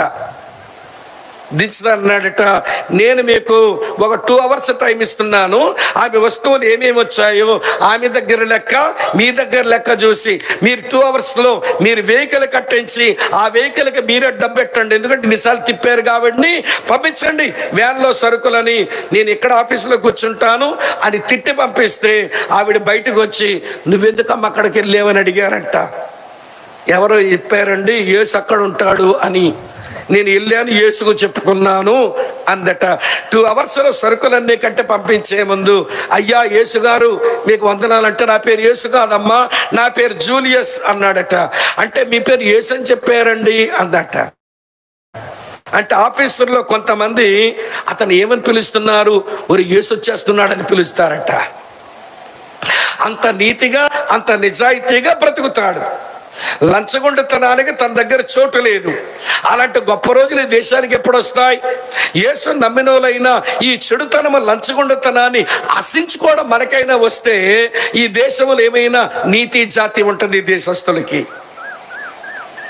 ఈయన పేరేమో అబ్రహాము, చేసిన ఉద్యోగమేమో ఎలక్ట్రికల్ ఏఈ, తీసుకున్నాడు రా బాబు అంటే 30,000. దేవుని భయం ఉందంటారా పెద్ద మనిషికి?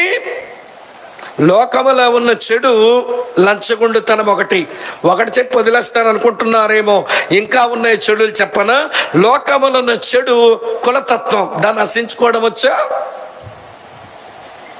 అసలు క్రైస్తవ సంఘం కులతత్వానికి వ్యతిరేకంగా నిలబడి బతకవలసిన క్రైస్తవ సంఘమే కులతత్వానికి పెద్దపీట వేసి కూర్చుంటుంది. చర్చలోకి వచ్చి కూర్చుందంటే ఈవిడ పక్క ఆవిడ ఇలా చూసి, మీరు ఏ ముట్లు అందట.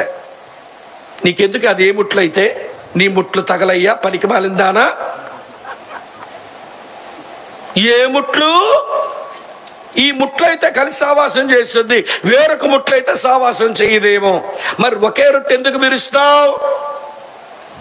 ఒకే గిన్నెలో ద్రాక్షారసం ఎందుకు త్రాగుతావు? యేసుక్రీస్తులో కులతత్వాలు ఉన్నాయని, యేసుక్రీస్తులో కుల విభేదాలు ఉన్నాయని నువ్వు చూపించి మళ్ళీ రొట్టెలో చేతులు వేస్తున్నావు, రసంలో మళ్ళీ పాలు పంపులు పొందుతావు ఎందుకు? దేవుని దాసులు జి రాజారావు గారు మాటని వాళ్ళట. ఏమంటే జి రాజారావు గారు అన్న మాట ఏంటో తెలుసా? చిన్న మొక్కే చిన్న చొక్కే అని మొక్కిరిచి తిని చుక్క తాగితే చిన్న మొక్కే చిన్న చొక్కే చుక్కలు చూపెడతాయి నీకు. చిన్న మొక్కే అని ఇరిచి తిని చిన్న చుక్కని గొంతులు వేసుకొని తాగేసి కులమని బట్టి మరో మనిషితో నువ్వు సావాసం చేయలేకపోతే చుక్కలు చూపెడతాయి నీకు అవి భవిష్యత్తులో. మరి అసహించుకుంటున్నారా? యేసుక్రీస్తునందు మా కులమ లేదండి, యేసుక్రీస్తునందు మేమంతా ఏకమై ఉన్నామండి అనే మనసే మనోళ్ళకి వచ్చిందా? ఎక్కడున్నారా? లేదు. ఏ ముట్లు? దీని ముట్లు తగలయ్యా. మళ్ళీ ఈ మధ్య మా పెళ్లి సంబంధాలు చూడమని అడిగి మా వాళ్ళే చూడండి, ఎక్కడ చూస్తాం? ఎంత బతికించారంటే ఈ దిక్కుమాల క్రైస్తవులు. ఏమండి వివాహం కొరకు ప్రొఫైల్ పెడుతూ కులం రాస్తున్నారు. ఈ కులమోళ్ళనే చూడాలంట, వేరే కులమోళ్ళు అయితే చేసుకోవారంట. మా దగ్గర ఒక బ్రాహ్మణుడు ఉన్నాడు. ఏమండి విశాఖపట్నంలో నేను వాస్తు శాస్త్రమా అనే దాని మీద టాక్ చెప్పాలి. యూనివర్సిటీ నుంచి కొంతమంది వచ్చారు. ఏమండి ఈయన కూడా అప్పటికే యేసుప్రభు నమ్మల వాస్తు సిద్ధాంతి మద్దెలపాలెంలో ఉండేవారు ఆయన. నేను వాస్తు శాస్త్రమా అని మొదలు పెట్టే ముందు అన్నాను, అసలు భారతదేశానికే వాస్తు లేదు.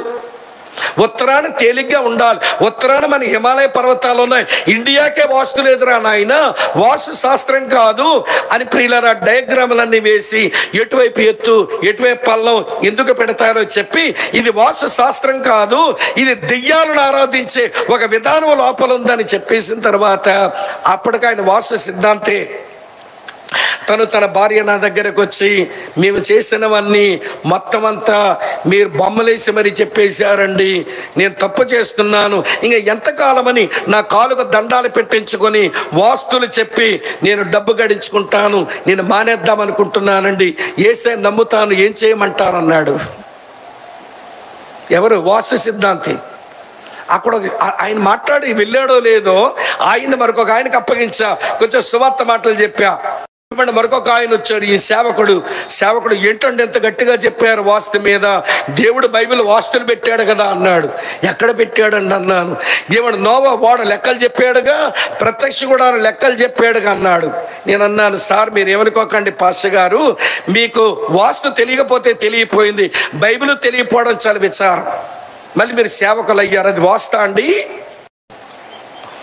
అది వాస్తు చెప్పాడు ఆ బైబిల్లో దేవుడు అనేసరికి మనసు చివుక్క మంది పోయాడు. కానీ ఏమండి మా ప్రసాద్ గారు, ఏమండి పంతులు గారు యేసు ప్రభు నమ్మి కొద్ది రోజులుగా ఫోన్ చేసి, సార్ నాకు బాప్తిసం కూడా అయిపోయింది అన్నాడు.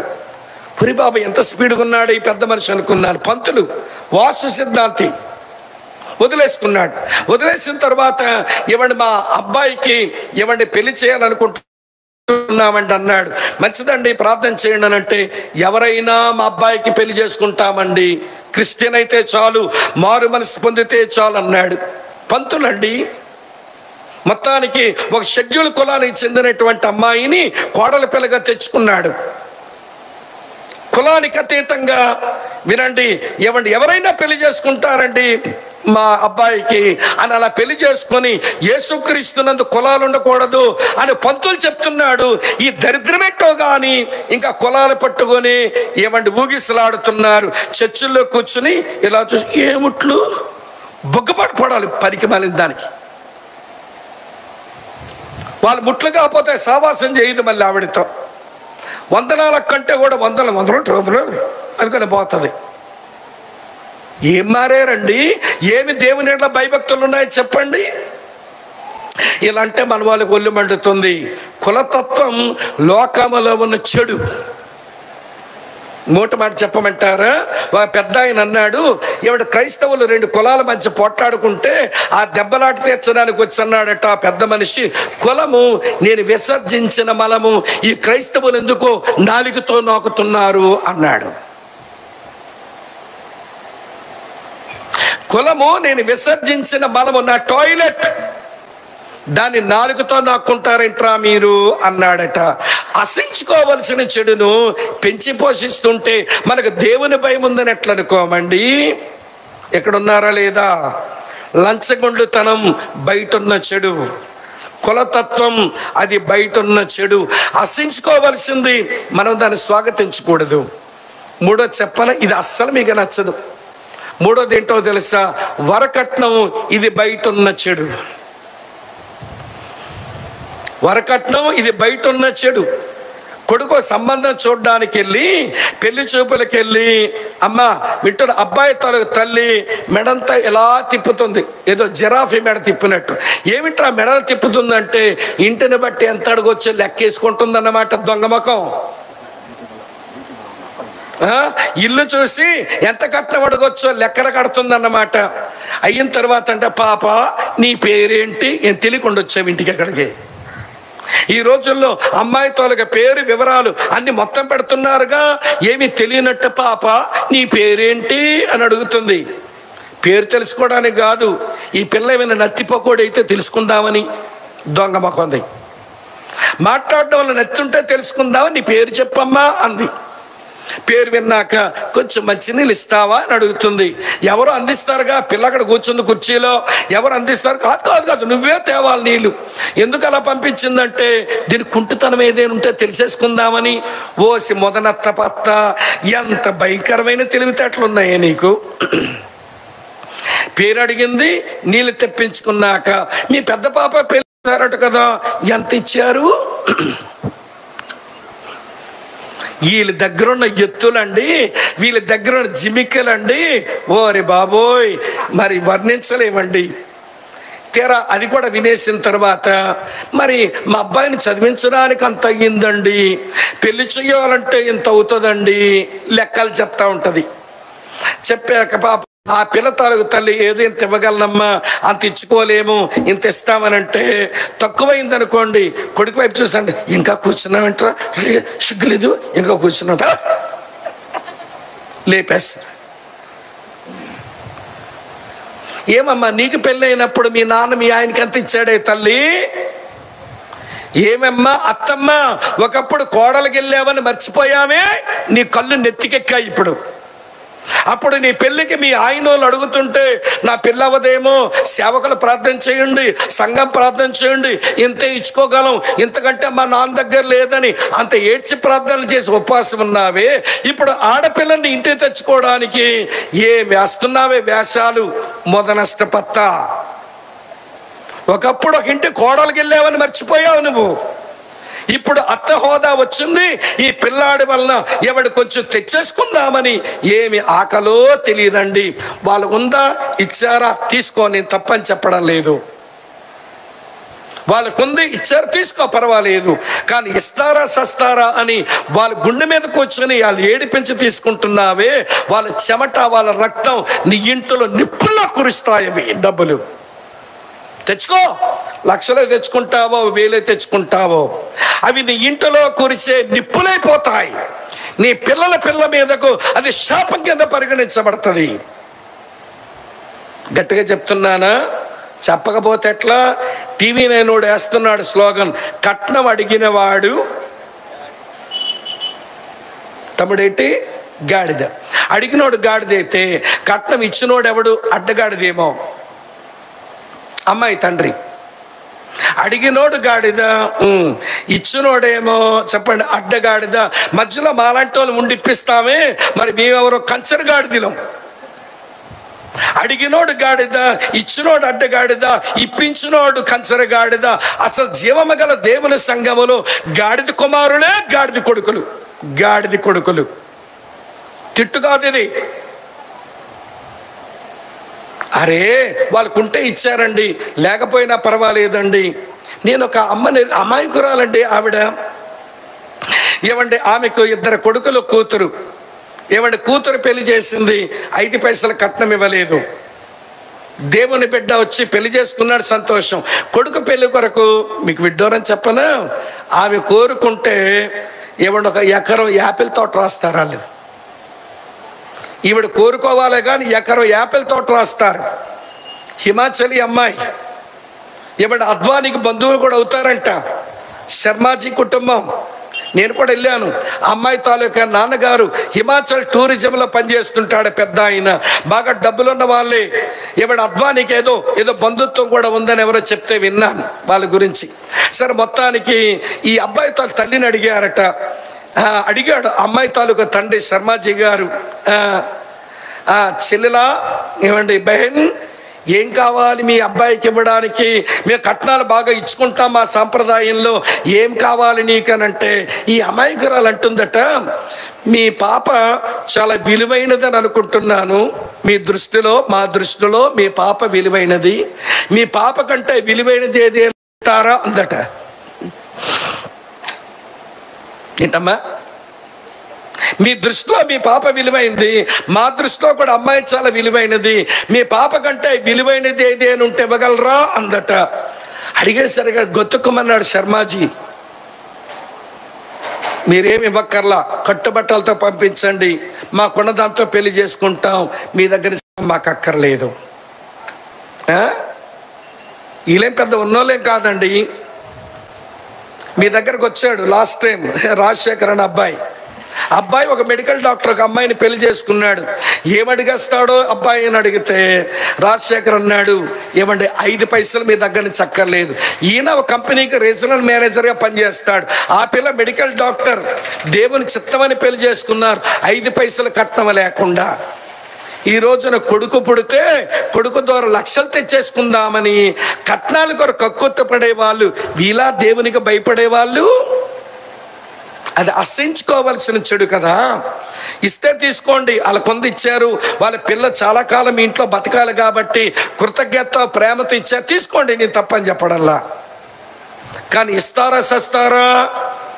మా పిల్లాడికి ఎంత పెట్టాం అంత పెట్టాం, చదువుకి ఎంత అయ్యింది అని ఆడపిల్ల తల్లిదండ్రులను ఏడిపిస్తూ వాళ్ళ చెమట రక్తం తీసుకుంటున్నావే, అది నీ ఇంట్లో నిప్పుల్లా కురుస్తుంది, అది శాపంగానే పరిగణించబడుతుంది. వింటున్నారా లేదా? ఎంతసేపు నేను చెప్పింది దేవుని ఎడల భయభక్తులకు గుర్తులే చెప్పా. ఎన్ని గుర్తులు చెప్పాను ఇప్పుడు చెప్పండి. మొదటి గుర్తు సంతృప్తి, రెండవ గుర్తు పరిశుద్ధత, మూడవ గుర్తు చెడుతనమును విసర్జించడం, నాలుగో గుర్తు చెడుతనాన్ని అసహించుకోవడం.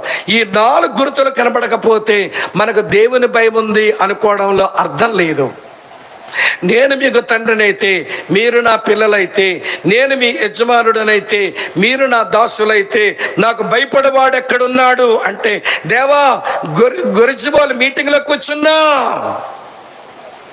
నీకు భయపడేదాన్ని ఎక్కడున్నా, నీకు భయపడేవాడిని ఎక్కడున్నా అని చెయ్యెత్తి దేవునికి చూపగలమా అన్నదే నా ప్రసంగంలోని ఒక మాట. ఎందుకంటే ఎక్కువ చెప్పలేను, అయిపోయింది. రెండో మాట చెప్తాను వినండి. దేవుని ఎడల భయభక్తులు ఎక్కడి నుంచి వస్తాయి? దాని సోర్స్ ఎక్కడా? కొంతమంది దేవుని భయం ఎవరినో సేవకులను చూసి పులుముకుంటున్నారు. కొంతమంది దేవుని భయం సున్నం కొట్టించుకున్నట్టుగా ఒంటి మీద కొట్టించుకొని చూపించేస్తున్నారు. అది కాదు. దేవుని భయం మనిషిని బట్టి వచ్చేది కాదు, దేవుని భయం పరిస్థితులను బట్టి వచ్చేది కాదు, దేవుని భయం ప్రమాదాలు బట్టి వచ్చేది కాదు, దేవుని భయం కష్టాలు బట్టి వచ్చేది కాదు, దేవుని భయం నష్టాలు బట్టి వచ్చేది కాదు. దేవుని భయం మూలాధారం ఏంటో చూపిస్తాను రండి. ఇది ఎక్కువ వివరించక్కర్లేదు, స్ట్రైట్గా వచనాలు చూపిస్తే సరిపోతుంది. ఇర్మియా గ్రంథానికి రండి. ఇర్మియా గ్రంథం చూస్తున్నారా లేదా? చదువుతున్నాను చూడండి. 32వ అధ్యాయం ఇర్మియా గ్రంథం 32వ అధ్యాయం చదువుతున్నాను. 40వ వచనం. నేను వారికి మేలు చేయట మానకుండునట్లు నిత్యమైన నిబంధనను వారితో చేయుచున్నాను, వారు నన్ను విడవకుండునట్లు వారి హృదయములలో నా ఎడల భయభక్తులు పుట్టించదను. ఎవరు పుట్టిస్తారంట? దేవుడు పుట్టిస్తాడట. దేవుని ఎడల భయభక్తులకు మూలాధారం తండ్రి అయిన దేవుడు. నేనే పుట్టిస్తా. నేను వారికి విడవకుండునట్లు, నేను వారికి మేలు చేయకుండా మానకుండునట్లు, మేలు చేయడం మానకుండునట్లు వారి హృదయములో నేనే భక్తులు పుట్టిస్తా అన్నాడు. దేవుని ఎడల భయభక్తులకు మొదటి మూలాధారం తండ్రి అయిన దేవుడు. రెండవ మూలాధారం చూపిస్తాను రండి. 119వ కీర్తన గ్రంథం నుంచి 119వ కీర్తన 38వ వచనం. 119 138 119 వచనం చూడండి. నీవిచ్చిన వాక్యము మనుషులలో నీ భయమును పుట్టించుచున్నది అని రాసి ఉంది. వింటున్నారా? ఎవరు పుట్టిస్తారంట? నీవిచ్చిన వాక్యము మనుషులలో నీ భయమును పుట్టించుచున్నది, నీ సేవకునికి దాన్ని స్థిరపరచుము అని ప్రార్థిస్తున్నాడు. దేవుని భయమునకు రెండో మూలాధారం దేవుని వాక్యం లేదా వాక్యమైన దేవుడు. యేసయ్యే పుట్టించాలి, ఆయన వాక్యమే పుట్టించాలి. అందుకే దేవుని వాక్యం మనసు పెట్టి వింటుంటే దేవుని భయం హృదయంలో పుడతా ఉంటుంది. మన వాక్యం సరిగా వినం కాబట్టే దేవుని ఎడల భయభక్తులు పుట్టడంలా. అర్థమవుతున్నదా? ఇది రెండో మూలాధారం. ఇది పెద్ద వర్ణించక్కర్లా, మీరు ధ్యానం చేసుకోగలుగుతారు. మూడో సంగతి చూపిస్తాను రండి. యెషయా గ్రంథం 11వ అధ్యాయంలో 2వ వచనం ఇలా రాసి ఉంది. యెషయా 11:2. యెహోవా ఆత్మ జ్ఞాన వివేకములకు ఆధారమగు ఆత్మ, ఆలోచన బలములకు ఆధారమగు ఆత్మ, తెలివిని యెహోవా ఎడల భయభక్తులను పుట్టించు ఆత్మ అతని మీద నిలుచును అని రాసి ఉంది. భయభక్తులకు మూలాధారం ఏంటి అంటే దేవుని ఆత్మ. ఒక మాటలో చెప్పాలంటే మనలో దేవుని ఎడల భయభక్తులు పుట్టాలనంటే త్రిత్వం ముగ్గురు పనిచేయాలి. తండ్రి అయిన దేవుడు, వాక్యమైన దేవుడు, పరిశుద్ధాత్మ దేవుడు. ఈ ముగ్గురికి మనం అందుబాటులోకి వస్తున్న కొలది ఆ ముగ్గురు వ్యక్తులు మన లోపల భయభక్తులు పుట్టిస్తారు అని రాసింది. 3 చూపించానుగా. తండ్రి అయిన దేవుడు, చెప్పండి, వాక్యమైన దేవుడు, పరిశుద్ధాత్మ దేవుడే భయభక్తులు పుట్టించేవాళ్ళు. ఇంతకంటే ఎక్కువ చెప్పలేను, సమయం అయిపోయింది కాబట్టి. అయిపోయింది. మూడో చెప్తాను, వినండి. ఏం చెప్తానన్నాను? దేవుని యెడల భయభక్తులకు గుర్తులు చెప్తానని చెప్పేశా. ఎన్ని గుర్తులు వచ్చాయి? 4. దేవుని యెడల భయభక్తులకు మూలాధారాలు చెప్తానన్నాను. 3 మూలాధారాలు వచ్చేసాయి. ఇప్పుడు చివరి విషయం చెప్తాను, వినండి. దేవుని యెడల భయభక్తులకు ఒక 2 సాక్ష్యాలు చెప్తాను. నాతో రండి. ఆదికాండం 22వ అధ్యాయం. ఆదికాండం 22వ అధ్యాయం మొదటి సాక్ష్యం. ఆదికాండం 22వ అధ్యాయం చదువుతున్నాను, చూడండి. 12వ వచనం ఇలా రాసి ఉంది. అప్పుడు ఆయన, అనగా దేవుడు, ఆ చిన్నవాని మీద చెయ్యి వేయకము, అతనిని ఏమీయో చెయ్యకము. నీకు ఒక్కడయ్యున్న నీ కుమారుని నాకీయ వెనుదీయలేదు గనక నీవు దేవునికి భయపడువాడవని ఇందువలన నాకు కనబడుచున్నది. అండర్లైన్ చేయండి. నీవు దేవునికి భయపడువాడవని ఇందువలన నాకు కనబడుచున్నది. ఎవరిస్తున్నారు ఈ సాక్ష్యం? దేవుడు. ఎవరి గురించి ఇచ్చాడు ఈ సాక్ష్యం? అబ్రాహాముని గురించి. ఏం చూశాడంట దేవుడు? నీలో నా ఎడల ఉన్న భయభక్తులు కనబడుతున్నాయి, నువ్వు దేవునికి భయపడువాడవని నేనే సాక్ష్యం చెప్తున్నా. ఇప్పుడు అబ్రాహాముని గురించి దేవుడు ఇలా సాక్ష్యం ఇవ్వడానికి ఏంటబ్బా అతని జీవిత కారణాలు? ఇక్కడ కూర్చున్న మనల్ని అడుగుతున్నాడు. నేను మీ తండ్రిని అయితే, మీరు నా పిల్లలైతే, నేను మీ యజమానుడిని అయితే, మీరు నా దాసులైతే, నాకు భయపడే వాళ్ళు ఎక్కడున్నారు? గొరిజిబోల్లో. నీకు భయపడేదాన్ని ఇక్కడ ఉన్నాను ప్రభువా, గుర్తులున్నాయి. ఎక్కడ నుంచి నాలో భయభక్తులు రావాలో అక్కడి నుంచే వచ్చాయి అని మనం చెప్పగలిగితే ఇప్పుడు అబ్రాహాము లాంటి జీవితం మనకి ఉండి తీరవలసిందే.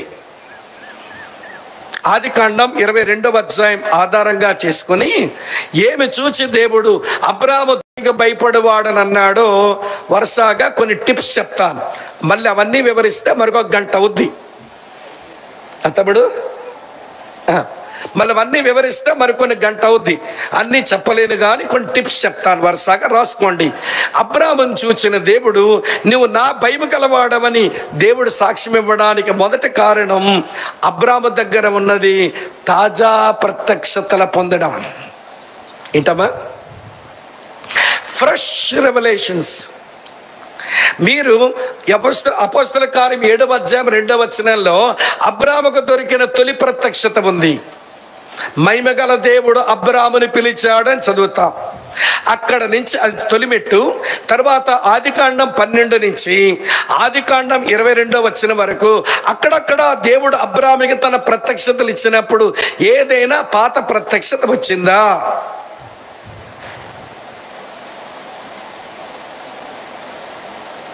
పాచి ప్రత్యక్షత, పాత ప్రత్యక్షత, పాచిపోయిన ప్రత్యక్షత, పాత ప్రత్యక్ష ఏదైనా వచ్చిందా? ఆదికాండం 12వ అధ్యాయంలో మాట్లాడే దేవుడుగా ప్రత్యక్షమైనాడు. ఆదికాండం 12వ అధ్యాయంలో ప్రార్థన ఆలించు దేవుడుగా ప్రత్యక్షమైనాడు. బలిపీఠం కట్టి అబ్రాహాము దేవునికి బలి అర్పణ చేశాడు. ఆ కారణం చేతనే కాపాడే దేవుడుగా ప్రత్యక్షమైనాడు. తన భార్య పరాయి వాడి చేతిలో పడే అవకాశం వచ్చినా గాని ఫరో ముట్టకుండా దేవుడు సారాని కాపాడాడు. తర్వాత మెల్కీసెదెకు ద్వారా సర్వోన్నతుడైన దేవునిగా, తను ఆశీర్వదించే దేవునిగా దేవుడు ప్రత్యక్షమైనాడు. ఆదికాండం 15వ అధ్యాయం 1వ వచనంలో యెహోవా వాక్యముగా ఆయన ప్రత్యక్షమైనాడు. ఆదికాండం 17వ అధ్యాయం 1వ వచనంలో సర్వశక్తుడైన దేవునిగా ఆయన ప్రత్యక్షమైనాడు. వింటున్నారా లేదా? ఇప్పుడు 22వ అధ్యాయంలో వింటున్నారా ప్రియులారా? యావే యెహోవాగా తన ప్రత్యక్షతనిచ్చాడు. దేవుడు అబ్రాహాముకు తాజా ప్రత్యక్ష, ఎప్పటికప్పుడే ఫ్రెష్గా ఉన్నాయి. దేవునికి భయపడేవారు దేవుని వాక్యములోంచి దేవుని గూర్చిన తాజా ప్రత్యక్షతలు పొందుతారు. ఈ రోజున మనం ఏంటో తెలుసా? అప్పుడండి దేవుడు నాతో మాట్లాడాడండి, దేవుడు ఇలా బయలుపరుచుకున్నాడండి. మరి నిన్న, మరి ఈరోజు, మరి మొన్న నిన్నడు తినమంటే పాసిద్ది ఏం తింటాను అంటావు. పాసిపెట్లో పెట్టి కూడా. పాసిపెట్టు అంటే ఏంటో తెలుసా మీకు? రిఫ్రిజిరేటర్. ఫ్రిడ్జ్ పేరే పాసిపెట్టి. ఆ పాసిపెట్లో దాచుకున్నావు కానీ పాచి తినాలంటే నీకు ఇష్టం అవ్వదు. కానీ దేవుని ప్రత్యక్షతను మాత్రం ఎప్పుడు పాచిపోయినవే. తాజాగా ఫ్రెష్గా దేవుని గురించి ఎరగం. అలా దేవుని గురించి తాజాగా ఎరగని వారు దేవునికి భయపడడం ఏమి నేర్చుకుంటారు? సరే, అది ఒకటి. రెండవ సంగతి చెప్తాను. అబ్రాహాము దేవునికి భయపడవాడని దేవుడు సాక్ష్యం ఇవ్వడానికి గల రెండో కారణం, ఆయన తక్షణమే విధేయత చూపేవాడు. Immediate obedience. అబ్రాహాము జీవితం అంతా చూడండి, వెంటనే విధేయత చూపుతాడు. అతని విధేయతలో ఆలస్యాలుండవు. ఏమండి సున్నతి చేయి అంటే వెంటనే చేశాడు. రాత్రెప్పుడో దేవుడు చెప్పాడు, నీ ఒక్కగానొక్క కుమారుణ్ణి నాకు బలిగా అర్పించడానికి బయలుదేరు. తెల్లవారుగానే బయలుదేరిపోతున్నాడు. Immediate obedience.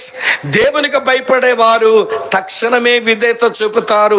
వాళ్ళు విధేయత చూపడానికి ఆలస్యము చేయరు. విధేయత చూపడానికి దేవుని ప్రశ్నించరు. వస్తుందా తక్షణ విధేయత చూపడం? మూడో విషయం చెప్తాను. తాజా ప్రత్యక్షతలు పొంది తక్షణమే విధేయత చూపి దేవుని కలుసుకునేందుకు తన్ను తాను సిద్ధపరుచుకునేవాడు.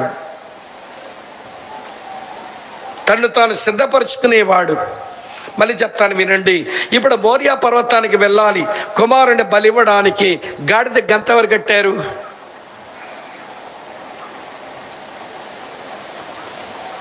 మాట్లాడరేమండి? గాడిద గంతవరు కట్టారు? ఇంట పొట్టి అలవర్చబడిన 300 మంది పైచిలుక మనుషులు ఉన్నారు. ఎవరితోనో గాడిద గంత కట్టమల్లా ఆయనే కట్టుకున్నాడు. ఒక పిల్లాడిని దహన బలివ్వడానికి కట్టెలు కావాలి. ఆ కట్టెలు ఎవరు సిద్ధపరచుకున్నారు? కట్టెలు అబ్రామే చీల్చుకున్నాడు.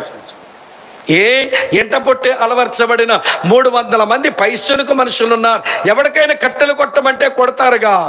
ఎవడో కాదు, నేను ప్రిపేర్ అవ్వాలి. నా దేవుని కలిసి కూడా నేను ప్రిపేర్ అవ్వాలి. వస్తుందా? ఆదివారం దేవుని సందులకు వెళ్ళాలి. ఎప్పుడమ్మా నువ్వు సిద్ధపడేది? శనివారం రాత్రే సిద్ధపరచుకోవచ్చుగా. కట్టుకోవలసిన చీర, పట్టుకెళ్ళవలసిన బైబిలు, పెట్టుకోవలసిన నోట్సు, పక్కన ఉండవలసిన పెన్ను, అమ్మ వింటున్నారా, పెట్టుకోవలసిన కానుక, అన్నీ కట్టుకోవలసిన చీర, అవన్నీ శనివారం సిద్ధపరచుకోదు. ఆదివారం అంతా గాబరా పడి చర్చికి టైం అయిపోతుంటే పాటలు అయిపోతాయి, కనబడదు. ఆరాధన వర్తమానం అయిపోద్ది, అమ్మగారు ఉండరు. కొంతమంది బ్రదర్స్ స్తుతులు చెల్లిస్తారు, ఈవిడి గారు ఉండరు. ఏమంటే ఇక్కడ ప్రభు బలిస్తారు, వచ్చేస్తుంది ప్రసాదం పంచుకోవడానికి. దిక్కుమల్లక్క రొట్టె రసమైన ప్రసాదం అనుకుంటున్నావా? వచ్చి తినిపోవడానికి ఏదో పెద్ద భక్తి పరురాలాగా అప్పుడు కనబడుతుంది. అంటే మా మధ్య మేమే తెలగనుకుంటాం. మొదట ప్రార్థనకి ఉండి చివరి ప్రార్థన వరకు ఉండడానికి సిద్ధపడి వచ్చే వాళ్ళే సరైన ఆరాధికులు. ఏం ప్రార్థనకు ఉండాలి? మాట్లాడరేమండి? ఒళ్ళు మండుతున్నట్టుంది మీకు. మండుద్దులేండి, ఎందుకంటే ఆలస్యంగా వచ్చే రకాలుగా వీళ్ళకి చాలా ఇబ్బందిగా ఉంటుంది.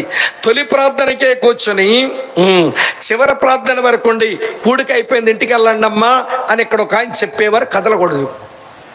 పాటలకు ఉండాలి. అమ్మ వింటున్నారా? ఆరాధన సందేశం వినడానికి ఉండాలి.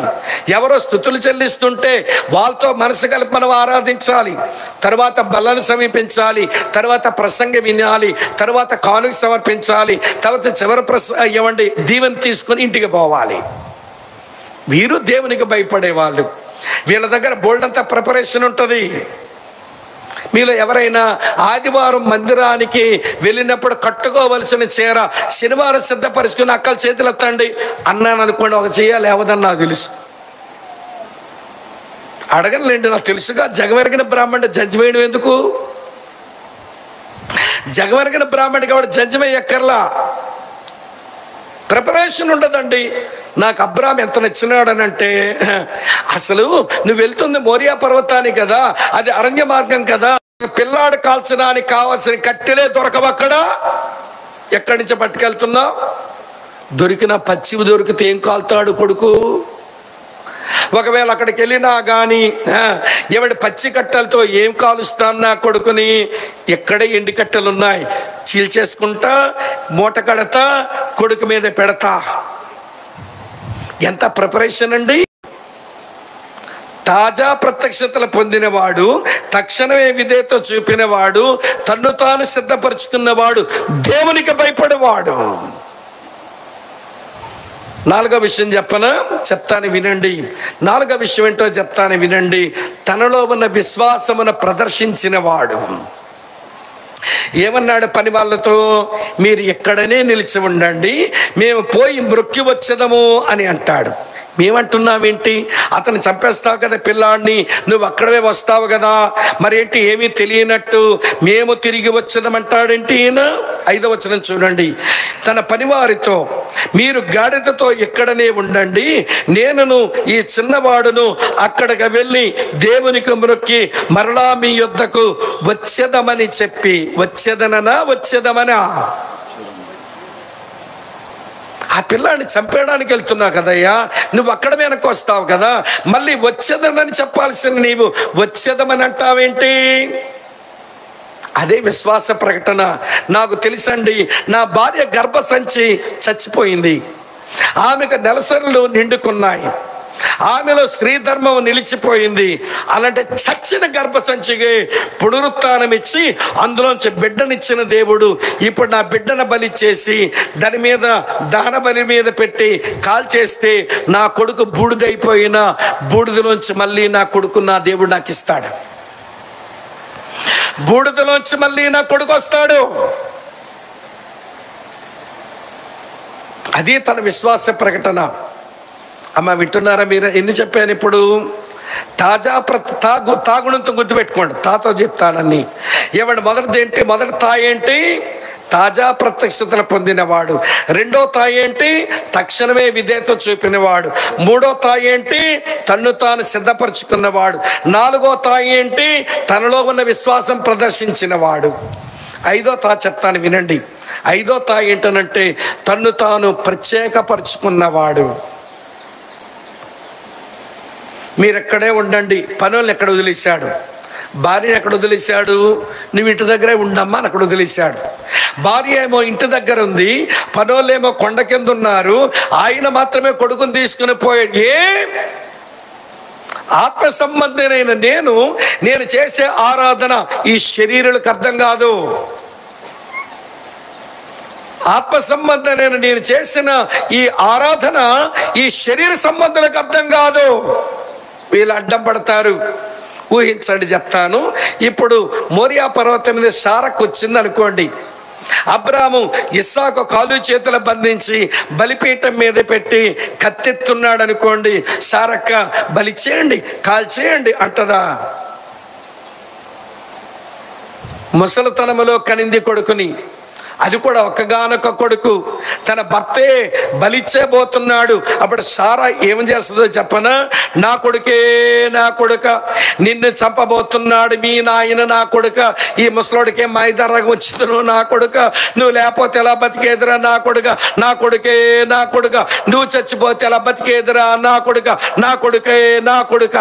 అసలు మోరియా పర్వతం అంతా సారక్క సోపరాగాలతో రాళ్ళు పగిలిపోనేమో. వింటున్నారా లేదా? పనులుగా వచ్చారనుకోండి మీదకి, వాళ్ళు శరీర సంబంధులే. ఆత్మీయుల ఆరాధనలు, ఆత్మీయుల భక్తి శరీరకు అర్థం కాదు. వాళ్ళలోంచి మనం ప్రత్యేకపరచుకోవాలి, లేకపోతే వాళ్ళే మనకు అడ్డమైపోతారు. ఇక్కడ పనులు ఇద్దరు వచ్చారనుకోండి, ఒరే మొన్నే కదరా ఆ ఇస్మాయిల్ ఇంట్లో పంపించారు, ఆ ఇస్మాయిల్ని ఇంట్లో నుంచి బయటికి పంపించేశాడు. ఇప్పుడు ఒక్కగానొక్క పిల్లాడు, తన భార్యతో పుట్టిన పిల్లాడు, వీడిని కాలు చేతులు కడుతున్నాడు, బలిపీఠం కట్టాడు, ఎవడు బలిపీఠం మీద పెట్టి చంపేయబోతున్నాడు. ఏం చేద్దామని అంటే ఆ పని చేద్దాం, ఆ పిల్లాన్ని విడిపించేసి ముసలోడు కాలు చేతులు కట్టేసి ఈ ముసలోడికి బలి ఇచ్చి ఇంటికి ఇస్సాకుని తీసుకెళ్ళి, మేడం మీ ఆయన్ని పిల్లాన్ని చంపేయబోతుండే అడ్డం పడ్డాం మేడం, లేకపోతే పిల్లాన్ని చంపేసేవాడు మేడం, మీ మీ ఆయన అక్కడ బలిచ్చి పిల్లాడిని తెచ్చామని అబ్రాహాము ఆరాధనకు అడ్డం పడేవాళ్ళు. వింటున్నారా లేదా? ఈ రోజున ఆత్మీయులు శరీరం నుంచి తమ తాము ప్రత్యేకపరచుకోవడం రాక, మా బంధువులండి ఇష్టపడరండి, ఈ పని చేయకపోతే ఒప్పుకోరండి, చేసేస్తారు వీళ్ళు. మా దగ్గర ఆడపిల్లలు మెచ్యూర్ అవుతారే, ఏం ఫంక్షన్లు ఉండవు, కోటాలు ఉండవు, విందులు చెయ్యం.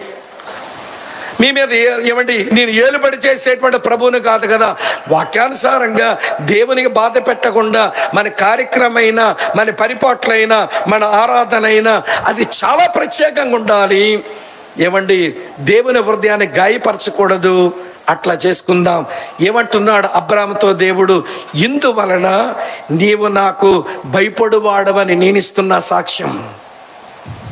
నువ్వు దేవునికి భయపడవాడవని నేనెందుకు సాక్ష్యం ఇస్తున్నానంటే, తాజా ప్రత్యక్షత పొందినవాడివి, తక్షణమే విధేయత చూపిన వాడివి, తన్ను తాను సిద్ధపరచుకున్నవాడివి, తనలో ఉన్న విశ్వాసం ప్రదర్శించిన వాడు, అలాగనే తన్ను తాను ప్రత్యేకపరచుకున్నవాడు. ఈ 5 అనుభవాలు చూసిన దేవుడు అంటున్నాడు, నువ్వు నిజంగా నాకు భయపడవాడవి. చెప్పండి, ఇప్పుడు దేవుడు అంటాడా? గొరిజోల్లో దేవుడు అరుస్తున్నాడు, నేను తండ్రినైతే మీరు నా పిల్లలైతే, నేను మీ యజమానుడనైతే మీరు నా దాసురాండ్రైతే నాకు భయపడే వాళ్ళు ఎక్కడున్నారు? గురిజోల్లో మీటింగ్లో. దేవుని భయం లేదు కానీ అన్ని భయాలు ఉన్నాయి మన దగ్గర. మీకు ఒక విషయం చెప్పనా, నీకు దేవుని భయం ఉంటే నీ మీదకు వచ్చే అన్ని భయాల్ని దేవుని భయం మింగేస్తుంది. నీకు దేవుని భయం లేకపోతే అన్ని భయాలు నీ మీద పడి నిన్ను మింగుతాయి. మోషే చేతులను కర్ర పామైంది, మాంత్రికుల చేతులను కర్రలు పాములైనాయి, కానీ మోషే కర్ర పామైంది చూశారు, ఈ పాము అన్ని పాములు మింగింది. అంతే కదన్నా? దేవుని భయం అనేది మనకు ఒకటి ఉంటే మన మీదకి వచ్చే అన్ని భయాల్ని దేవుని భయం మింగేస్తుంది. మనకు దేవుని భయం లేకపోతే అన్ని భయాలు వచ్చి మనల్ని మింగుతాయి. కనుక దేవా, నీ భయము నాలో పుట్టించవా, నీ భయము నాకు నేర్పించవా. నేర్చుకోవాలి. దేవుని భయం ఊరకనే రాదు. దావీదు పిలిచాడు, నా పిల్లలారా నా యొద్దకు రండి, మీకు దేవుని భయం నేర్పించదనన్నాడు. దేవుడు పుట్టిస్తాడు, దేవుని సేవకులు నేర్పిస్తారు. దేవుడు పుట్టిస్తాడు, తల్లిదండ్రులు నేర్పిస్తారు. దేవుడు పుట్టిస్తాడు, దేవుని సంఘం నేర్పిస్తుంది. దేవుని సేవకుడు, దేవుని సంఘం అమ్మా నాన్నల పర్యవేక్షణలో ఉండకపోతే దేవుని భయం ఎవరు నేర్చుకోలేరు. వీళ్ళు బరితగించి బతికేస్తారు. ఆదికాండం, మళ్ళీ ఆదికాండమే చదువుతున్నాను చూడండి, మంచి మాట, బాగుంటుంది ఈ మాట కూడా. ఆదికాండం 42వ అధ్యాయం 18వ వచనం. ఆదికాండం 42:18 చూడండి. 3వ దినమున యోసేపు వారిని చూచి, నేను దేవునికి భయపడవాడును, మీరు బ్రతుకున్నట్లు దీన్ని చెయ్యండి అన్నాడు. అబ్రాహామును గురించి దేవుడు సాక్ష్యం ఇచ్చాడు, యోసేపు తన సొంత సాక్ష్యం చెప్తున్నాడు. అబ్రాహామును గురించి దేవుడు సాక్ష్యం ఇచ్చాడు, యోసేపుని గురించి తన సొంత సాక్ష్యం చెప్పుకున్నాడు. చాలాసార్లు బోధకులు చెప్పగా నేను చాలా ప్రసంగాలు విన్నాను. యోసేపు దేవునికి భయపడి పాపం చేయకుండా పారిపోయాడు, ఆయన పవిత్రంగా ఉన్నాడని చెప్తుంటాం. అది నిజమే, అది మంచి సందర్భమే. యోసేపు దేవునికి భయపడవాడని నేను ఒకసారి ప్రభుని అడిగాను, దేవా యోసేపు నీకు భయపడవాడని ఆ ఒక్క ఉదాహరణ నాకు చాలడంలా, ఇంకా ఏమైనా ఉంటే చెప్పవా అంటే నాకు సందర్భం దొరికింది. యోసేపు దేవునికి భయపడేవాడుగా అతను జీవించిన జీవితం ఒక కాంటెక్స్ట్లో దొరికితే నాకు భలే సంతోషం అనిపించింది. ఎప్పుడు పొతిఫర్ బారి నుంచి పారిపోయాడు, దేవునికి భయపడి ఒక్క ఉదాహరణేనా యోసేపు దేవుని భయపడేవాడు అనడానికి? లేదు, మరొకటి చూపిస్తా వినండి. ఆ వారు సందర్భం చూపించి ముగించేస్తాను. ఆదికాండం 50వ అధ్యాయానికి రండి, యోసేపులో ఉన్న దేవుని భయం ఏంటో చూపిస్తాను. ఆదికాండం 50వ అధ్యాయం చదువుతున్నాను, 17వ వచనం నుంచి చూడండి. యాకోబు చచ్చిపోయాడు, తన ప్రభు దగ్గర వెళ్ళిపోయాడు. ఇప్పుడు అన్నదమ్ములంతా యోసేపు ముందుకు వచ్చి మాట్లాడుతున్నారు ఇట్లా. 17వ వచనం చూడండి. నీ తండ్రి, అదే మన తండ్రి, తాను చావక మునుపు ఆజ్ఞాపించినదేమనగా, మీరు యోసేపుతో నీ సహోదరులు నీకు కీడు చేశారు గనుక దయచేసి వారి అపరాధమును వారి పాపమును క్షమించుమని అతనితో చెప్పుడి అని అన్నాడు. దయచేసి నీ తండ్రి దేవుని దాసుల అపరాధమును క్షమించుమనిది. వారు యోసేపుతో ఇలా మాట్లాడుచుండగా అతడు ఏడ్చెను. ఎందుకంటే ఏడుస్తున్నాడు? అమ్మ వింటున్నారు ఈ మాట? నాని చనిపోయినాడు. అన్నదమ్ములందరూ ఎదురుగా వచ్చి, ఒరే సహోదరుడా, నాన్నేమని చెప్పాడు? మేము నీ కీడు చేసిన మాట నిజమే, కానీ మా పాపమును అపరాధమును క్షమించమని నిన్ను అడగమని చెప్పినాడు. మా పాపాలు క్షమించమని అడగడానికి నీ ముందుకు వచ్చామనంటే ఏడుస్తున్నాడు ఆయన. ఎందుకు ఏడుస్తున్నాడో చెప్పనా? చూడండి తర్వాత మాట 18వ వచనంలో ఇలా ఉంది. మరి అతని సహోదరులు పోయి ఆయన ఎదుట సాగిలపడి, ఇదిగో మేము నీ దాసులమని చెప్పగా యోసేపు భయపడకండి అని ఇప్పుడు అంటున్న మాటలు గమనించండి. నేను దేవుని స్థానములో ఉన్నానా? నన్ను క్షమించమని అడుగుతున్నారేంట్రా అన్నయ్యలు? మీ అపరాధాలు క్షమించమని నన్ను అడుగుతున్నారేంట్రా అన్నయ్యలు? ఓ తమ్ముడా, నేను దేవుని స్థానంలో ఉన్నానా? దేవుడు ఒక్కడే మనుషుల పాపాలు క్షమించగలడు. దేవుడు ఒక్కడే మనుషుల అపరాధాలు క్షమించగలడు. నన్ను దేవుని చోట్లోకి మీరు తోసేకండి. నేను మీ పాపాల అపరాధాలు క్షమించగలిగినోడిని కాదు, దేవుడు. అక్క చెల్లి తమ్ముడన్న వింటున్నారా? నీ పాపములు నీ అపరాధములు క్షమించగలిగిన వాడు సిలువలో నీ కొరకు ప్రాణం పెట్టిన యేసు ప్రభు తప్ప ఈ ప్రపంచంలో నీ పాపాలు అపరాధాలు క్షమించగలిగిన దేవుడే లేడు. ఏ మతంలోనైనా.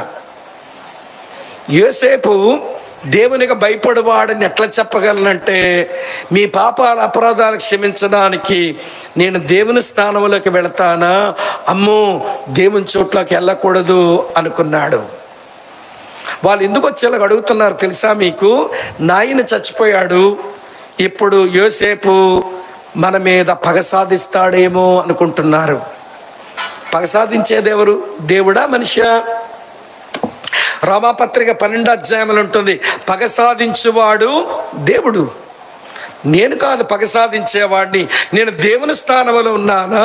నేను భయపడుతున్నా దేవునికి. నేను దేవుని స్థానంలోనికి వెళ్ళను. మిమ్మల్ని క్షమించువాడు దేవుడే, మీ మీద పగ సాధించువాడు దేవుడే.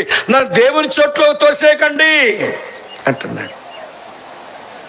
మూడో విషయం, ఒరే నాన్న చచ్చిపోయినాడు, ఇప్పుడు యోసేపు మనకు తీర్పు తీరుస్తాడేమో అని భయపడుతున్నారు. అందుకే అలా వచ్చి అడుగుతున్నారు, తీర్పు తీర్చేవాడెవడు? దేవుడా మనిషా? దేవుడు కదా తీర్పు తీర్చేవాడు.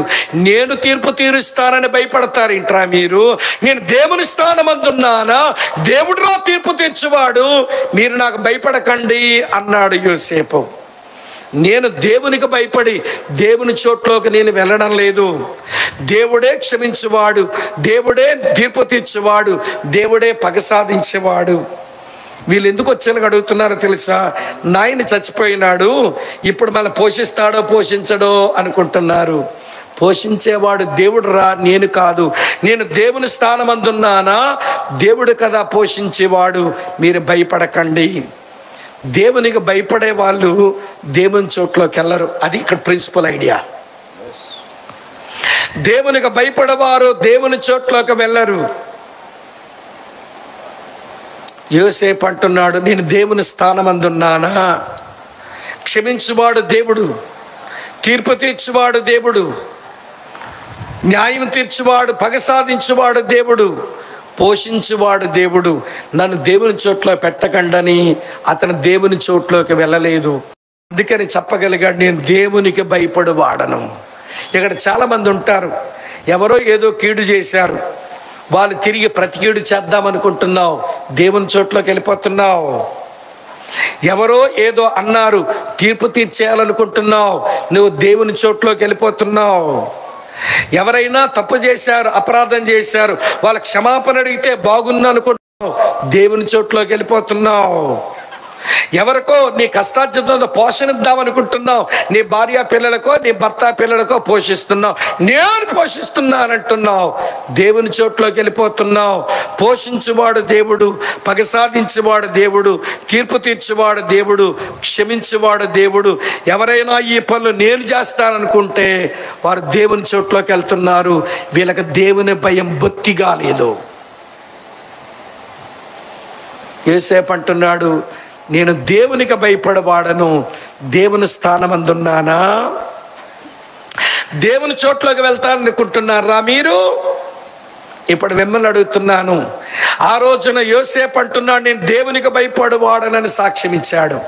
ఈరోజు మనం నేను దేవునికి భయపడుదానను, దేవునికి భయపడవాడనని చెప్పగలమా? ఆ రోజున అబ్రాహాముని గురించి దేవుడు అన్నాడు, ఇతడు నిజముగా దేవునికి భయపడవాడని ఇందువల్ల నాకు తెలిసింది అన్నాడు. ఎందువల్ల 5 కారణాలు చెప్పాను. ఇప్పుడు అబ్రాహాముని గురించి దేవుడు సాక్ష్యం ఇచ్చినట్టు మన గురించి మనము యోసేపులాగా సాక్ష్యం చెప్పుకోగలిగినట్లు మాకు దేవుని భయం ఉంది అని చెప్పగలమా?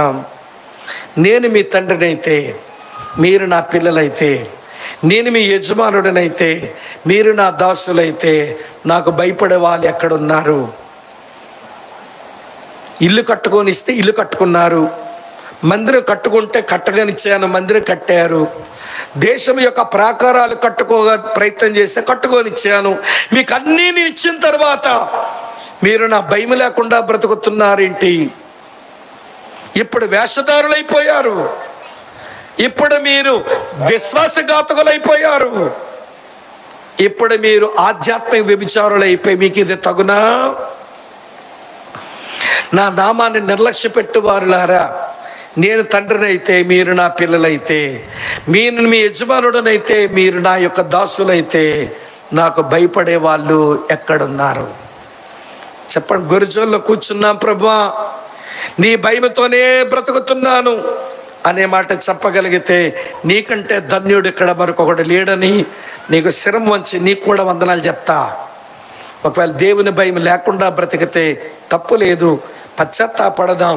ప్రభా నీకు భయపడ్డా మాకు నేర్పించవా, నీ భయముతో మమ్మల్ని నింపవా, నీ భయము మాకు నేర్పించు అని వేడుకుందాం. తల వంచండి, కళ్ళు మూసుకోండి, ప్రార్థన చేస్తాం. ఇంతకంటే ఎంతసేపు చెబితే నీ గుండె పగులుద్ది, పశ్చాత్తాపడగలుగుతావు? నీ వరకు వచ్చిన ఈ మాటలు చాలవా? నా వరకు వచ్చిన ఈ మాటలు చాలవా? ప్రభు అరుస్తున్నాడు ఈ మధ్యాహ్నపు వేళ, నేను నిజంగా మీకు తండ్రినేనా, మీరు నా పిల్లలేనా? నిజముగా నేను మీ యజమానుడినేనా, మీరు నా దాసులు దాసురాండ్రేనా? నాకు భయపడే వాళ్ళు ఎక్కడున్నారు? నాకు భయపడే వాళ్ళు ఎక్కడున్నారు? అయ్యో, ఈ మనుషులు దేవుని భయం బొత్తిగా లేకుండా బరితెగించి బ్రతుకుతున్నారన్నది దేవుని యొక్క ఆవేదన, దేవుని యొక్క భారం.